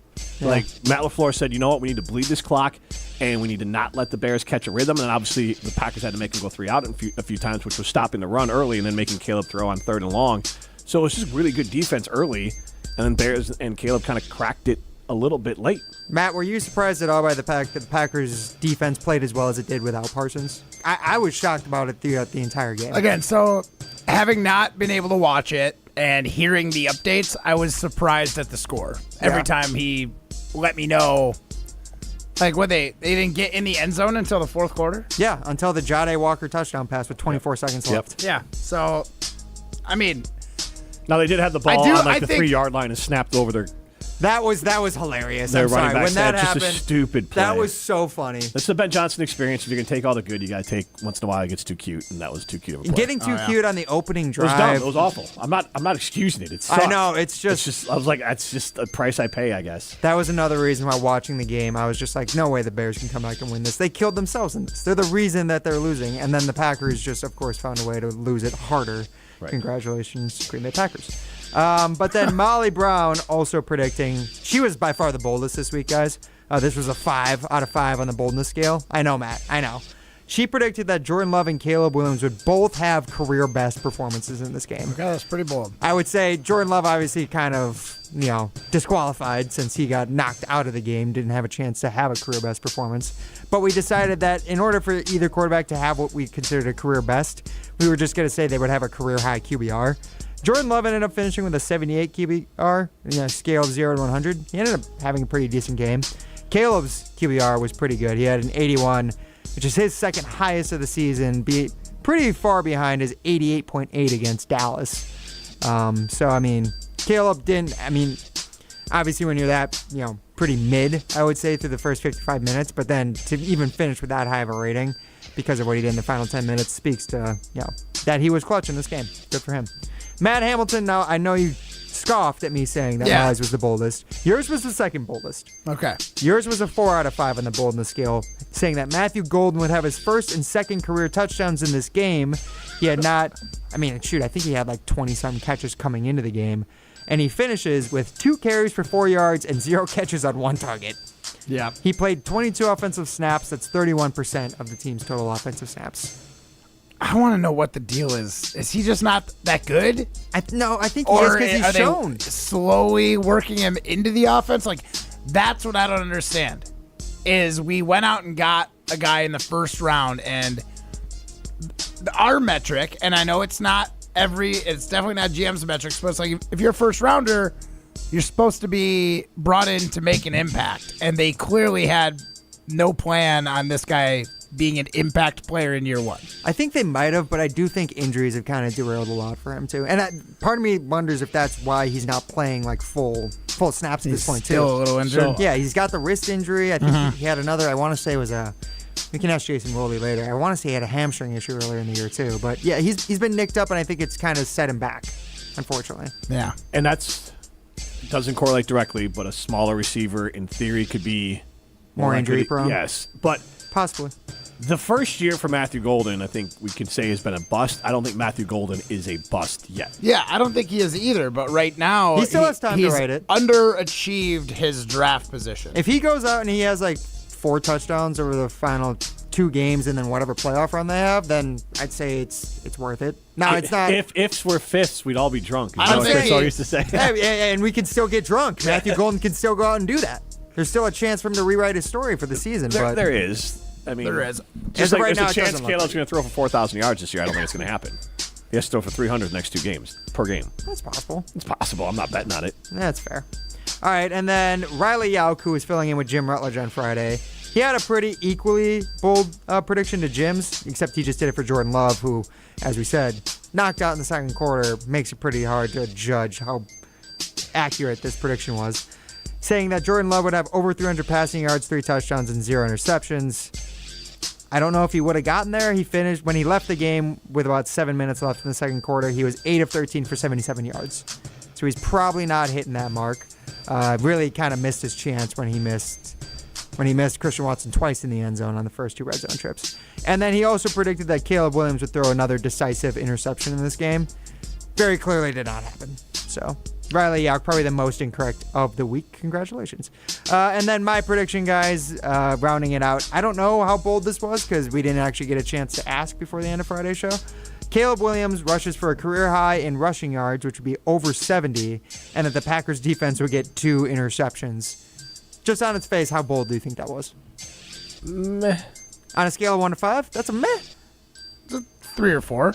The 2 interceptions is more the that's rushing the yards. Part. Yeah, because he doesn't.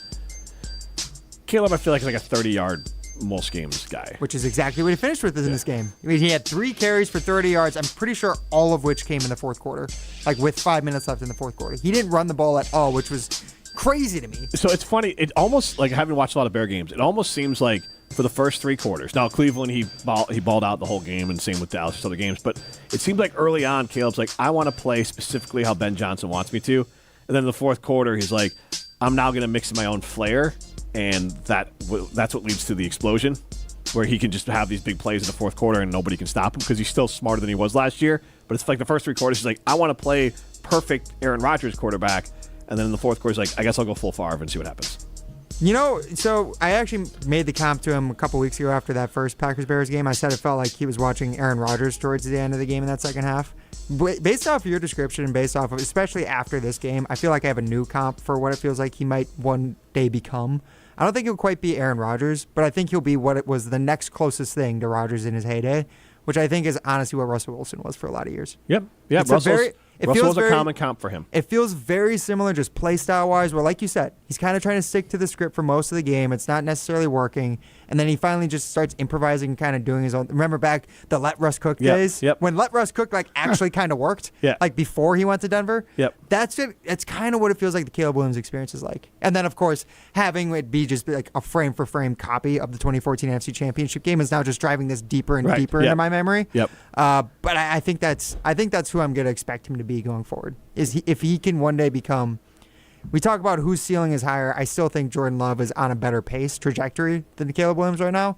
But I could see Caleb Williams one day becoming a prime version of Russell Wilson, which is an extremely dangerous quarterback. I mean, we played against Russell Wilson for years, Matt, and every time he played against, like you never felt like a game was over when he was playing for the Seahawks. Yeah. Russell Wilson balled out against Packers. So many occasions. So the way I look at what you said is more of like, if you're going to bet Jordan Love, and I don't mean this in a bad way, is closer to his ceiling, so he is the safer bet to hit his ceiling. But I do think Caleb Williams, if he reaches his full potential, will be a better quarterback. Now, that's a big if. That's a huge if. I still think Jordan Love's ceiling is higher than we're giving him credit for. I still think he has more to unlock. I truly think he could end up being like not quite a Matthew Stafford level quarterback, but a tick down from that. I think he is very Matthew Stafford-esque, just not with the crazy strong arm. And he has like 80% of the arm. And that wasn't a knock on Love. It's just more of like Caleb was viewed, and rightfully so, as like a once in a million prospect. So like if he reaches it, I don't know if he will. That's the harder part. Like I don't know if he'll unlock it all. Like so that's why I meant it more of like Jordan's more established as far as if he doesn't unlock anything else, then he's already in front of Caleb. Caleb has still more to go to catch. Yeah. Jordan. It's just closer than I thought it was going to be after 2 years. I suppose. That's the only thing, but they're not there yet. I would say if the Athletic is doing their tiers, Jordan Love's going to be right between that 1 and 2. He probably won't be a 1 tier because it's hard to get in there, but he'll be an upper level 2 tier guy, and Caleb will go from either 4 to upper level 3 or bottom 2. I'm just waiting for a year where Jordan Love doesn't have to deal with some dumb injuries or some dumb injuries to his best players. Yeah, the latter is less. That's just kind of football, yeah. but I know. But even this year, it's like he's got the shoulder thing for most of this year. It's thankfully he's not throwing shoulder, but now he's got this concussion. Last year it never felt like he was healthy at all last year, to be honest. And I don't know. It's his third season as a starter. You feel like he'll be okay going forward, though. Let's remember, though, a lot of Packer quarterbacks they've had injured seasons. Yeah. Yeah. Didn't Aaron Rodgers play with a broken thumb for 7 weeks? Yeah. But even then, what about the knee? He had a whole season where he the knee the injury. Bear game when he 2018. 2018. Now, that wasn't a good year. Yeah. My knee. They all have to battle injury. It's part of it. The thing I will say, Jordan Love has shown that he can play more consistent. This season has shown me a lot, and I'm pretty happy with where Jordan Love is at. Yeah, I would, and we'll go on this. Back to the athletic tier is the easiest way to talk about it. I believe he was kind of mid or tier 2, and I think he'll either be at the peak of tier. I don't think he'll be tier 1 unless they go win a Super Bowl. He was essentially a B+. So now he probably goes to an A-. Yeah, he is definitely a top 10 quarterback in the league at this moment. And Caleb went from an incomplete to probably a B- right now. Yeah, so that's just a big Honestly, jump. the fourth quarter play. Fourth quarter Caleb is an A. I'll give it to him. Fourth quarter Caleb is almost as good as Odyssey.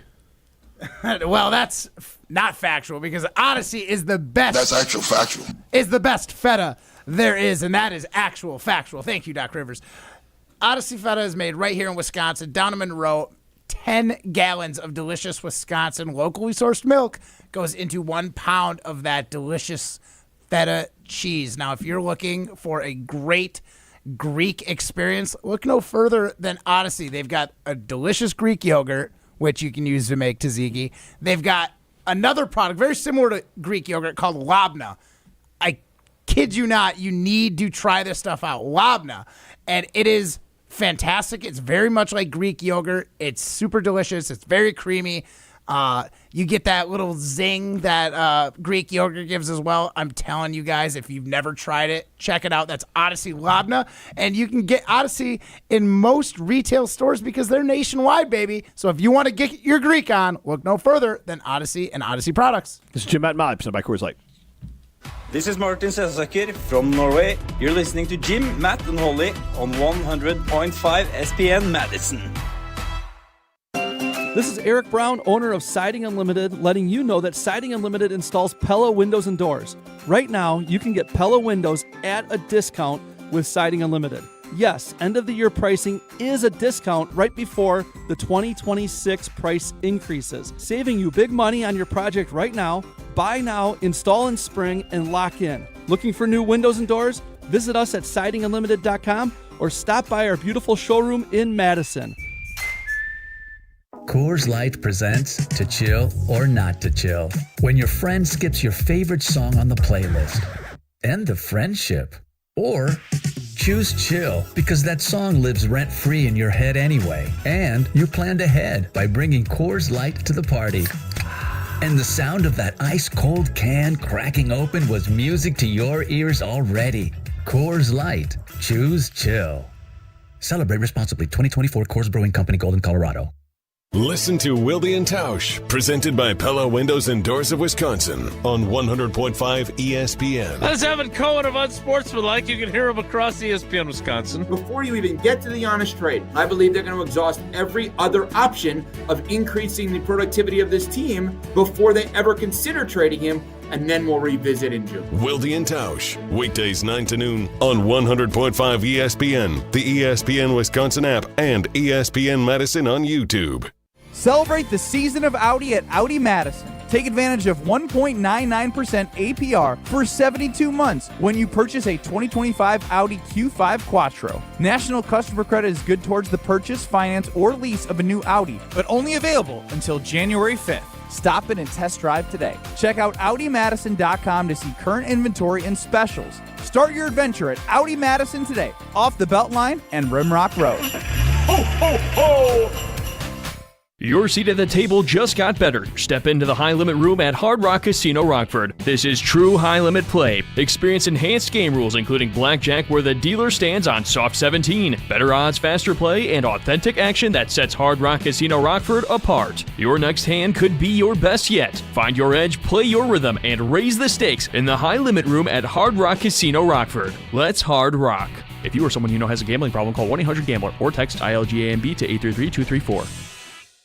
I was afraid that college would be like high school. I worried about starting over and feeling alone. But I'm so glad I didn't let that stop me. At Madison College, I'm part of a community, and I've never felt alone. My instructors have been incredible, and I've made so many friends and connections. My advice to others, don't let your fears stop you. There's more to your story at Madison College. Visit madisoncollege.edu to get started. If you're still hunting for that perfect holiday gift, trust me, go see Jim at Condon Jewelers. They've got the best gold prices in town so your budget goes further and your gift looks way more impressive under the tree. And hey, holiday shopping can be stressful. If you've picked out the wrong gift, don't worry. Jim and the team at Condon will help you bring it back and find the right one. No pressure, no hassle. Just the kind of help you wish every store offered this time of the year. So make it easy on yourself and make it unforgettable for them. See Jim at Condon Jewelers, the jeweler on the east side, the jeweler on your side. 'Tis the season to be planning your holiday events. Whether it's a party for 10 or 10,000, Celebrations has the sound, video, lighting, special effects, and custom-themed decor to make it the best party ever. Hi, it's Jeffrey from Celebrations Entertainment. With us on your team, your holiday or New Year's party will be easy to plan and super fun to attend. DJs, casino games, lighting, and photo booths are just the beginning at celebrationsentertainment.com. That's celebrationsentertainment.com. The Packers lose to the Bears. Ball is loose. Picked up. Did the NFC North Crown slip away? Continue reacting next on 100.5 ESPN, the ESPN Wisconsin app, and the ESPN Madison YouTube channel. Chalmers Jewelers in Madison and in Middleton. You're not getting custom jewelry at this late a time before Christmas, but you can go over there and get yourself a kind of just, I need something, I slipped up and I waited too long to get a Christmas gift. You still can get a great Christmas gift by going to Chalmers Jewelers in Madison and in Middleton. He's Matt Hamilton. I'm Jim Rutledge. We got Jason Wilde coming up in a minute. Primetime Warshine behind the glass. I want to get to, we can ask Jason about Lamar Jackson's status and all that as far as it looks like he's day-to-day according to John Harbaugh. One thing that the Bears were doing against Jordan Love that I wouldn't say was effective in what they wanted to accomplish, which was basically they said you're going to have to throw the ball short to middle all game to beat us. We're not giving you the big play. And they allowed a lot of stuff intermediate, but I think that is a game plan I wonder if more teams might try against Jordan Love. Because the thought is, yes, if you get home against a quarterback like Jordan, it makes his life easier. But if you can keep, and with Tucker Kraft out and Christian Watson first came back, if you can keep the explosive plays out of the Packers' offense, that was kind of the MO on them last year where they were explosive or they struggled. And I think the Bears, I don't know how many teams can do it, but that's something I think more teams might try to do against the Packers. Again, it's not saying that Jordan Love isn't great, but let's just have you dink and dunk us. Work us down the field, work the clock, and you don't get the big hit. And we're not going to give it to you. If we do, it's going to be very risky. Yeah, I mean, we know Jordan Love, big game hunter, so keeping the play in front of you is definitely going to throw him off his rhythm a little bit. He wants to find that Christian Watson deep over the middle or Dobbs on a deep play to the pylon.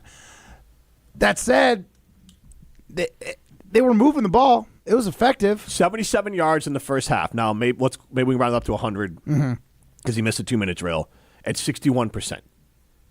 Doesn't mean he wouldn't have popped off. Obviously, that's not the story. I'm just saying for the first half, the Bears had an effective game plan to keep Jordan Love in check. I don't know if it would work the whole game. Lafleur could have made some changes. Yeah. But it was keeping him in check. Yeah, and it's not kryptonite. It's just more of like, hey, because still, Jordan Love's elite. He has elite ability to make some elite throws. Christian Watson has the ability to make some elite plays. Guys are still going to get open and make the plays once in a while, no matter how good of a defense you play. But schematically, it just was interesting to me. Instead of trying to get home and blitz them like they did last time, this time they said, let's just have Jordan Love not beat us, but dink and dunk us to death. I think the difference there is, and that's where you need your other pitch, where you need the running game to be able to be effective. Yes. And in the first half, when Josh Jacobs was in, he wasn't very. And then Emmanuel Wilson got it going in the second half with Malik Willis in the game.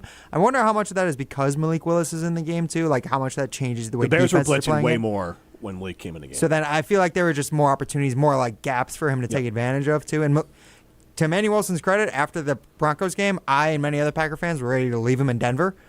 He showed up in this game. Yeah, he did.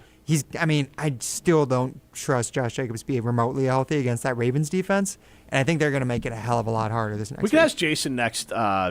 Do they? Obviously, you need to win these games. But do you sit Jacobs the next two games and just be like, hey, we need him healthy for the playoffs? What is the Packers' options for making the playoffs with losses, right? Like they just need one more win or they need one more Lions loss. That's all they need. That's all they need. Yes. Lions to lose one more or the Packers' magic number is 1. Or they win 1.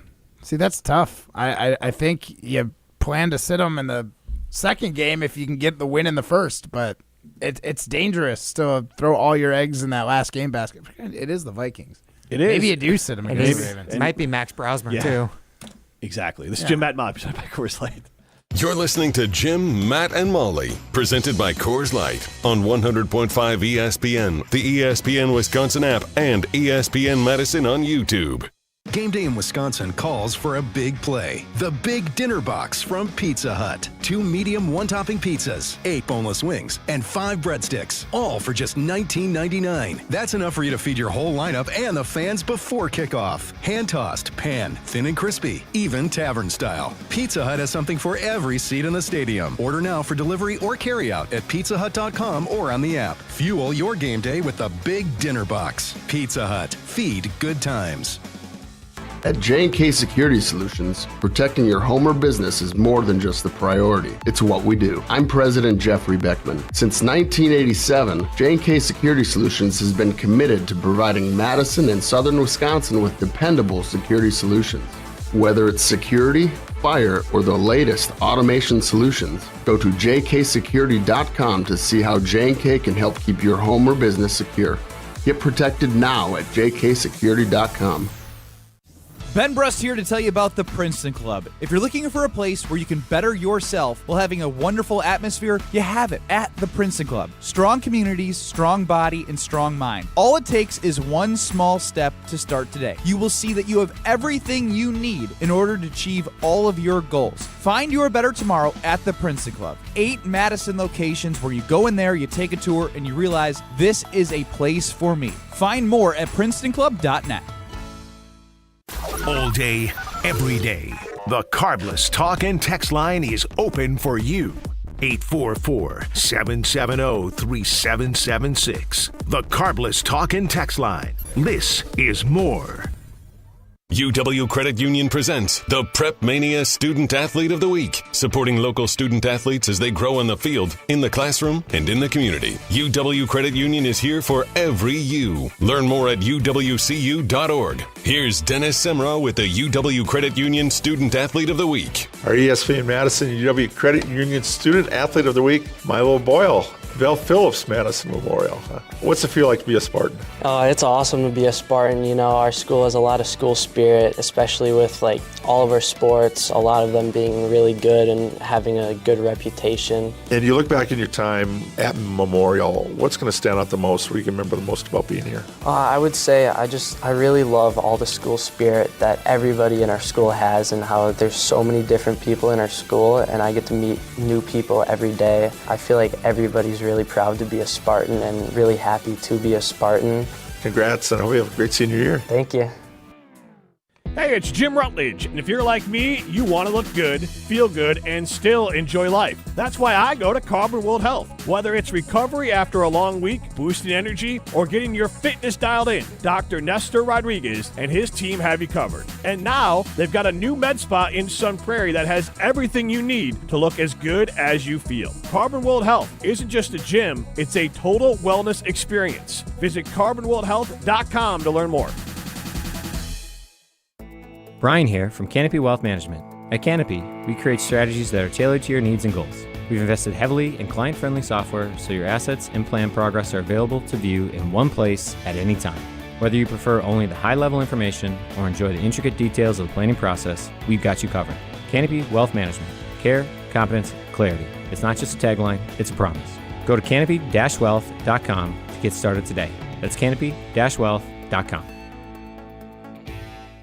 ESPN Madison and Zimbrick Honda are celebrating the area's best local sports stories with the Game Changers of the Month. Follow ESPN Madison on social media to see the teams recognized for making a positive impact in the community. It's the Game Changers of the Month, presented by Zimbrick Honda.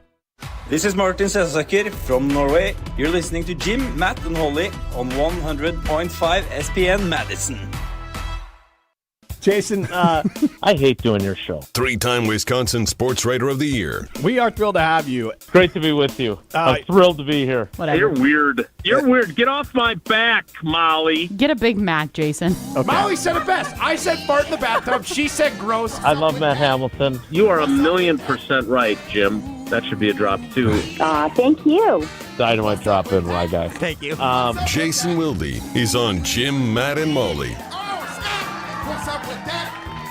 We are thrilled to be joined by Jason Wilde on Jim, Matt, and Molly. We are presented by Coors Light. No Molly Brown, she's on vacation, but Matt Hamilton is back from Canada on Primetime Lorishan Behind the Glass. Jason, how are you doing after a, I'm assuming, very busy day of content and a lot of fun and interesting takes throughout your show from the fans and from Tauscher and from yourself. So thanks for taking time for us today. How you doing? Of course. I love being on this show, regardless of what it says in the beginning of the segment. I'm good. No access today, but I did go to Lambeau to shoot my wildly popular Channel 3 videos that air on the news, which still can't believe they do that, but I appreciate them very much. And you look sharp in your Channel 3 gear, too. I think you were rocking at the Bear game, weren't you? Yeah, they don't make me wear like a suit and tie, so what more could I ask for? Really? Right? Yeah. No.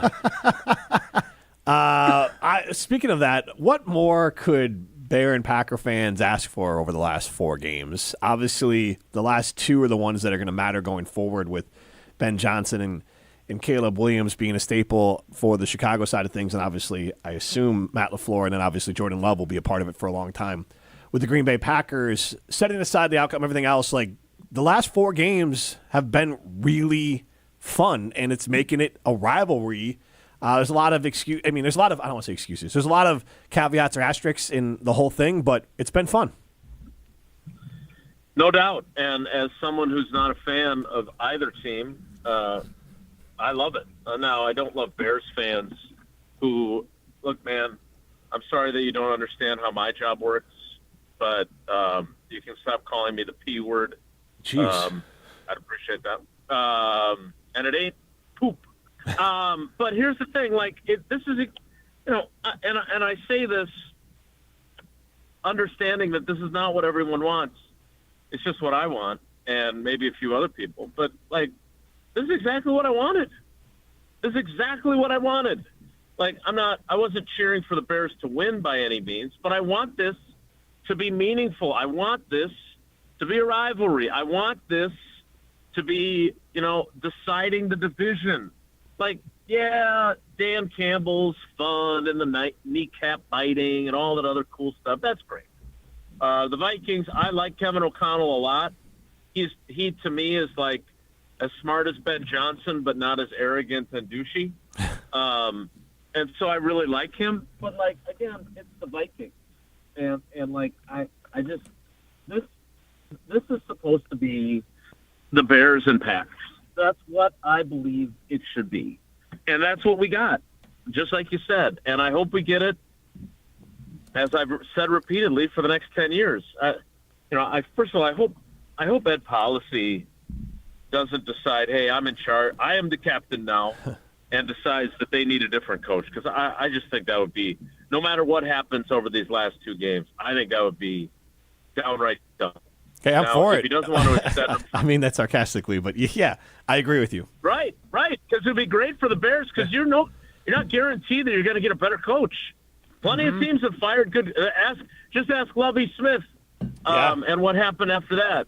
So I did say this morning that I think Brian Gutekunst is a very good GM, but I don't like the fact that he gets a pass on all kinds of things from a certain segment of Packers fans. I mean, it's just, I don't understand it. But be that as it may, this was exactly what I was hoping for. It was a great game. It went down to the wire.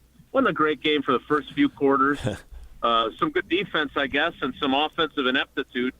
But I just, I really enjoyed that game. It was what I was hoping that this rivalry would be, and I hope it is this way for the next decade. I just think that it's so compelling to have, like, it's not Steelers, Ravens, right? It's not Texans and I don't know, whoever the heck their rival is. Like, this is 212 times these guys have played, right? Like, you picked a team that had no rival. Right? And so I hope it continues like this. I'm not rooting for either team to win. Frankly, my life would have been a hell of a lot easier had the Packers won and not gacked it away the way they did.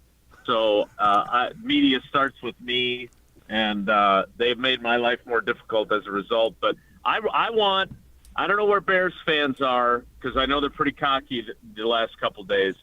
I so want this to be the 2 versus the 7 at Soldier Field in a couple of weeks in the first round of the playoffs. I would love that. I would love nothing more. Well, you should vote yes on our poll question then, Jason. Well, why don't you ask him the poll question? Well, I had another question for him, but you're right. That's a good one. No, you can ask. Well, ask polls. I will. I'll just steal the floor from Jim. The poll question is, do you want to play the Bears at Soldier Field in the first round of the playoffs? And you answered already. Yes. But be sure to go on and do that, because it really helps our channel. Like, subscribe. Be sure to ring that bell and make sure you can watch all of us on YouTube and get all of our polls on X. The second question, Jason, you went down to the locker room after the game, yeah? I did. what was the vibe down there? And what was the most interesting thing you heard? Whether it was after one of your questions or just you caught the answer from someone else's question. Yeah, good question. The vibe was like, I say this in no way to disrespect the Bears fans who listen to the program or who will see this on social media. I'm just telling it like it is. I think Packers fans felt like, and the Packers players, more importantly, felt like, we have to say, we respect those guys, give them credit. They won the game. But I think what they really felt was we lost the game.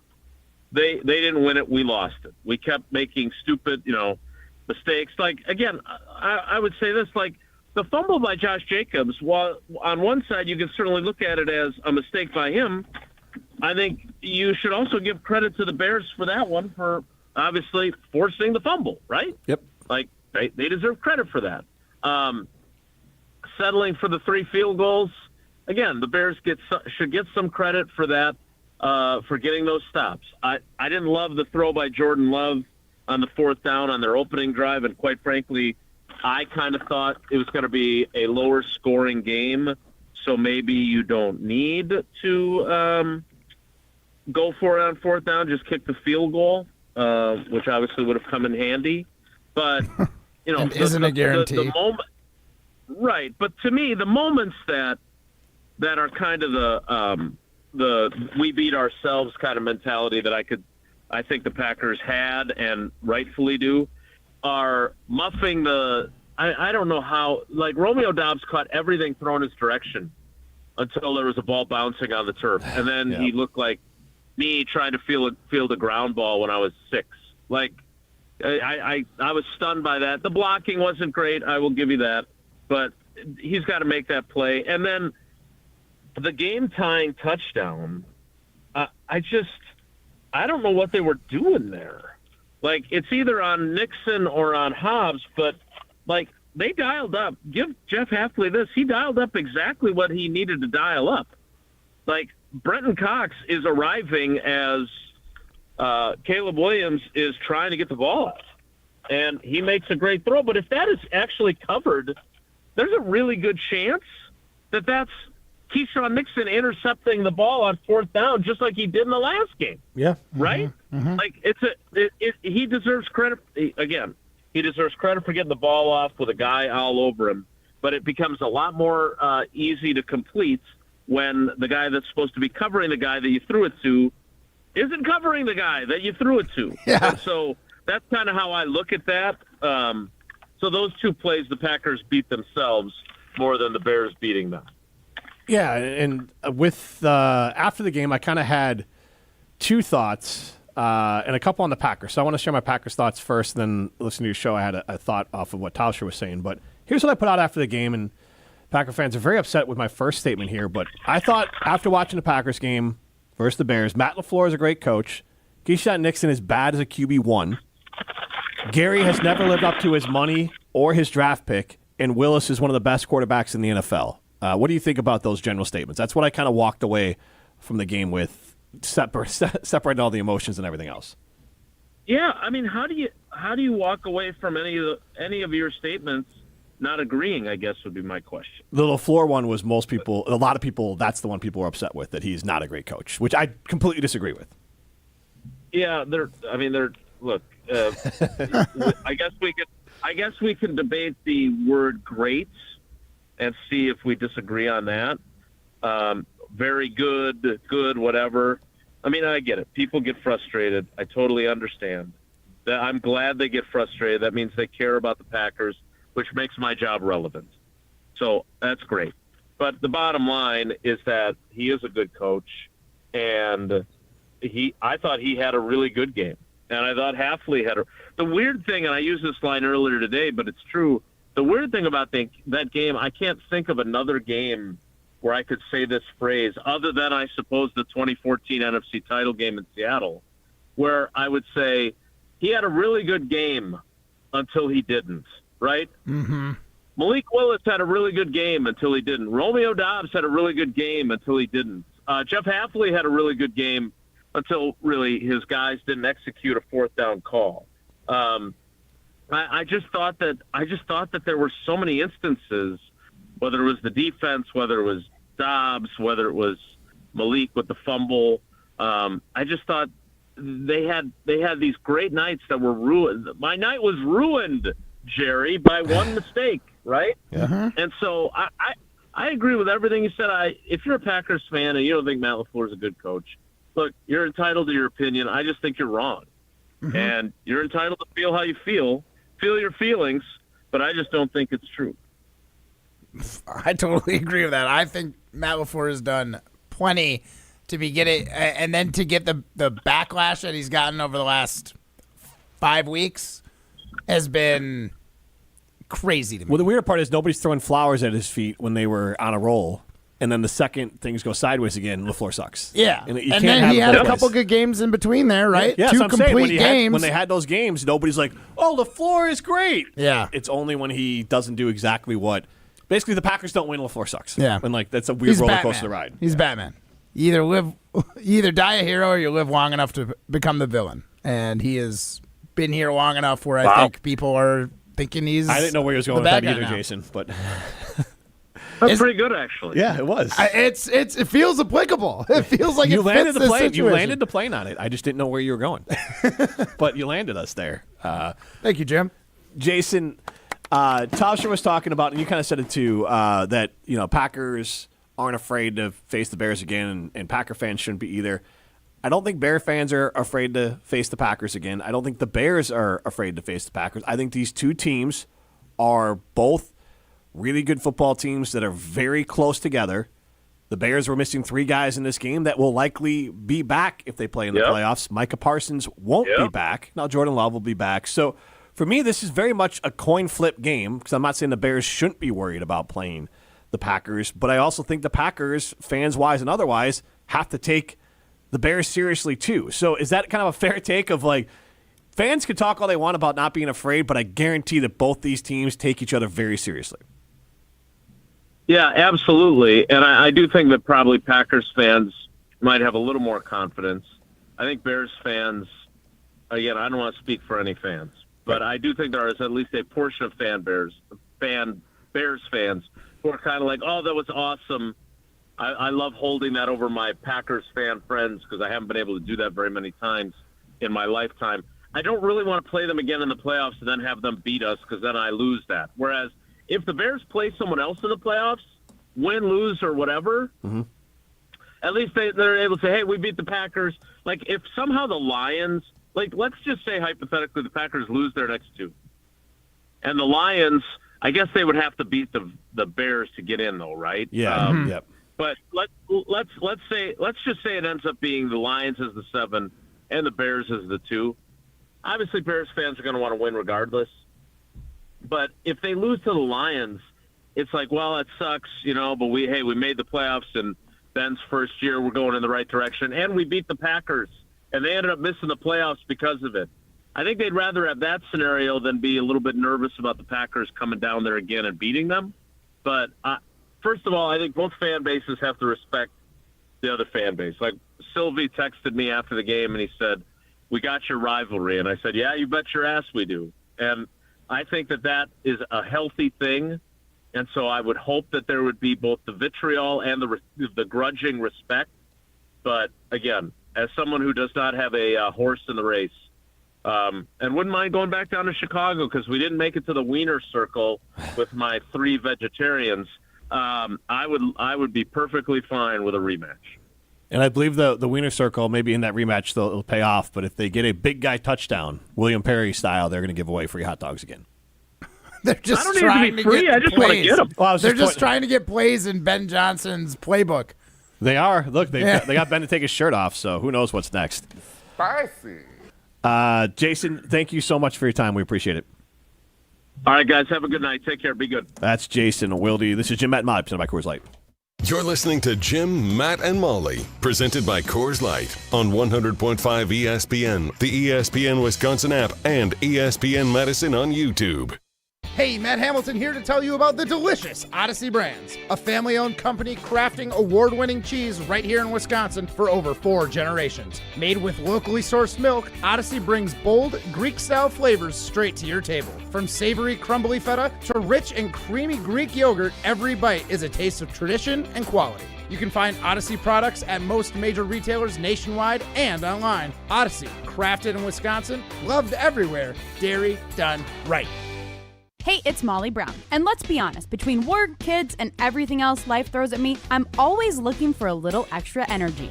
That's why I love ZOA Energy. It's made with natural ingredients, vitamins, minerals, and antioxidants, so I get that boost I need without the crash or jitters. Plus, there are tons of great flavors. It's vegan, gluten-free, and even low in sugar, so it fits right into my busy, health-conscious routine. So grab a ZOA Energy, fuel your body, focus your mind, and take on your day like a champ.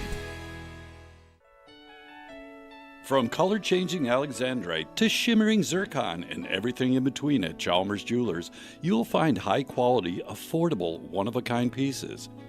We source straight from the gem cutters, and we manufacture in-house from start to finish.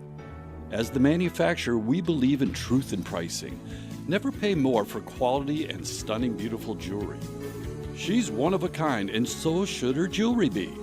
While others may send your jewelry dreams to someone else to make, with us, your dreams become reality with the help of our custom jewelers, with you involved the whole way. With a staff that has over 200 years of combined experience, why buy from a place that marks up jewelry made by the thousands? When you can buy direct from Chalmers for that one-of-a-kind piece that is better quality, often for less. Chalmers Jewelers in Middleton And Madison. This season, the Bucks are going for it all. A game winner for the Greek Freak. Go inside the team's pursuit of a championship on Locked In, the new season of the Behind the Bucks podcast, narrated by Bucks legend Marcus Johnson. Hear from the team stars on why they think they can make history. It's all on Behind the Bucks on the Bucks Plus audio network. Behind the Bucks is presented by Gallagher, your trusted insurance broker and HR and benefits consultant. Available now on bucks.com/plus, the Bucks app, the new ESPN Wisconsin app, and wherever you get podcasts. As a single mom of a young child, I second-guessed if college was even doable. But I'm so glad I didn't let that stop me. At Madison College, I'm getting the support I need, and the advisors have helped me every step of the way, including navigating admissions and the financial aid. My advice to others? Do this for you. There's more to your story at Madison College. Visit madisoncollege.edu to get started. Chevy trucks have you covered when the road takes you from smooth sailing to Chevy Colorado will eat up some of the toughest terrains with 5 available drive modes. And Silverado and Silverado HD have the muscle to take you out for some serious with multiple engine options and impressive towing. While Silverado EV is the perfect combo of performance and capability. Nice. Making it a snap to hitch up this electric truck and hit the road. Wherever the road leads, Chevy trucks are right there with you. See your Badgerland Chevy dealer today. At Hard Rock Casino Rockford, the unforgettable experience goes far beyond the casino floor with the luxury of their dining and entertainment. Savor prime cuts and fresh seafood at Council Oaks Steak and Seafood, or explore 7 unique dining venues that deliver flavors from around the world. Then let the night ignite at Hard Rock Live, where the world's greatest acts take the stage. Hard Rock Casino Rockford, let's hard rock. If you or someone you know has a gambling problem, call 1-800-GAMBLER or text ILGAMB to 833-234. This is Martin Sesaker from Norway. You're listening to Jim, Matt, and Holly on 100.5 ESPN Madison. 1, 2, 3, Some takes are cooler than others. You know this kid is as cool as the other side of the pillow. Some opinions are just cooler than the rest. Now what's cooler than being cool? Ice cold. And if you keep it chill, then it's a cold take. Chill out. I'm chill. I'm chill as a cucumber, man. I'm always the coldest. This is Throwing Stones, presented by Metro Kia of Madison, Madison's chillest Kia dealership. Go be a winner. Go to Ho Chunk Gaming Madison. That's where winners go. Millions of dollars are won every single weekend at Ho Chunk Gaming Madison. I have a stone to throw towards Matt Hamilton because I said it after I did an event on Thursday with Olympians Barry Richter. Estella, I'm going to forget her last name. She was a 19-year-old ski jumper who had to restart her career. She had some sort of brain injury that was not like a hitting her head sort of one, where she had to relearn how to ski jump and do all that. Barry Richter and then Casey Fitzrandolph, who won a gold and shared all these heartbreaking stories about failing with gold, I think 3 different Olympics. Failing to, I think, get 8 or 9 races. In his last race, he got the gold. And you see Barry Richter, he's the CEO of a company. You got Casey Fitzrandolph high up there, and they're just so put together. They're on top of things. They're emailing their whole thing. And Estella's got, just this 19-year-old. You're like, wow. And Matt, with all due respect, I was like, how in God's name is Matt Hamilton an Olympian? Because you seem like someone, and I know this isn't true, that like flies by the seat of their pants and is not like put together. But when you think of Olympians, you think of the person who has been doing this since they were 4. Casey Fitzrandolph said he got on skates at 4. Barry Richter skates at 4. Ella said she was on skis at 3 or 4. And every second of their lives is consumed. They had to move away from home at like 12 to go to these camps or these special places to learn how to get better. And that's kind of the funnier part, because it's like that's the part of your curling journey I think is probably the most unique for the Olympics. Yeah. Like I started at 12. So quite behind those guys. Yeah. And I don't think it's an unfair assessment that you made saying I fly by the seat of my pants, because I think that's also pretty true. It's so funny. Like, it makes it so unique because I think everyone assumes the one Olympic journey, but then So have you ever come across anyone else like in outside of curling that has a similar story at all to what, like me, or personality, or a lot of the snowboarders. Okay, pretty just like. I just like snowboarding, bro, and I just got into some tournaments. They still had to like travel a lot to go do that. You still had a lot to do to become an Olympian. Yeah, it's fair, but because part of it's a team sport too. Cream rises to the top, man. Yeah. Absolutely. I'm not knocking you for it. I'm not an Olympian. It was just funny. I'm like, But also the difference between Casey and Barry, one was on a team and one's an individual, and that is a lot different as well. Yeah, it certainly is. All right, Matt. I said it. When I said it, I was like, I will bring it up to Matt's face too. I'm not ripping him. It's just an honest thought that I had to share. This has been Jim, Matt, and Molly, presented by Coors Light. See ya.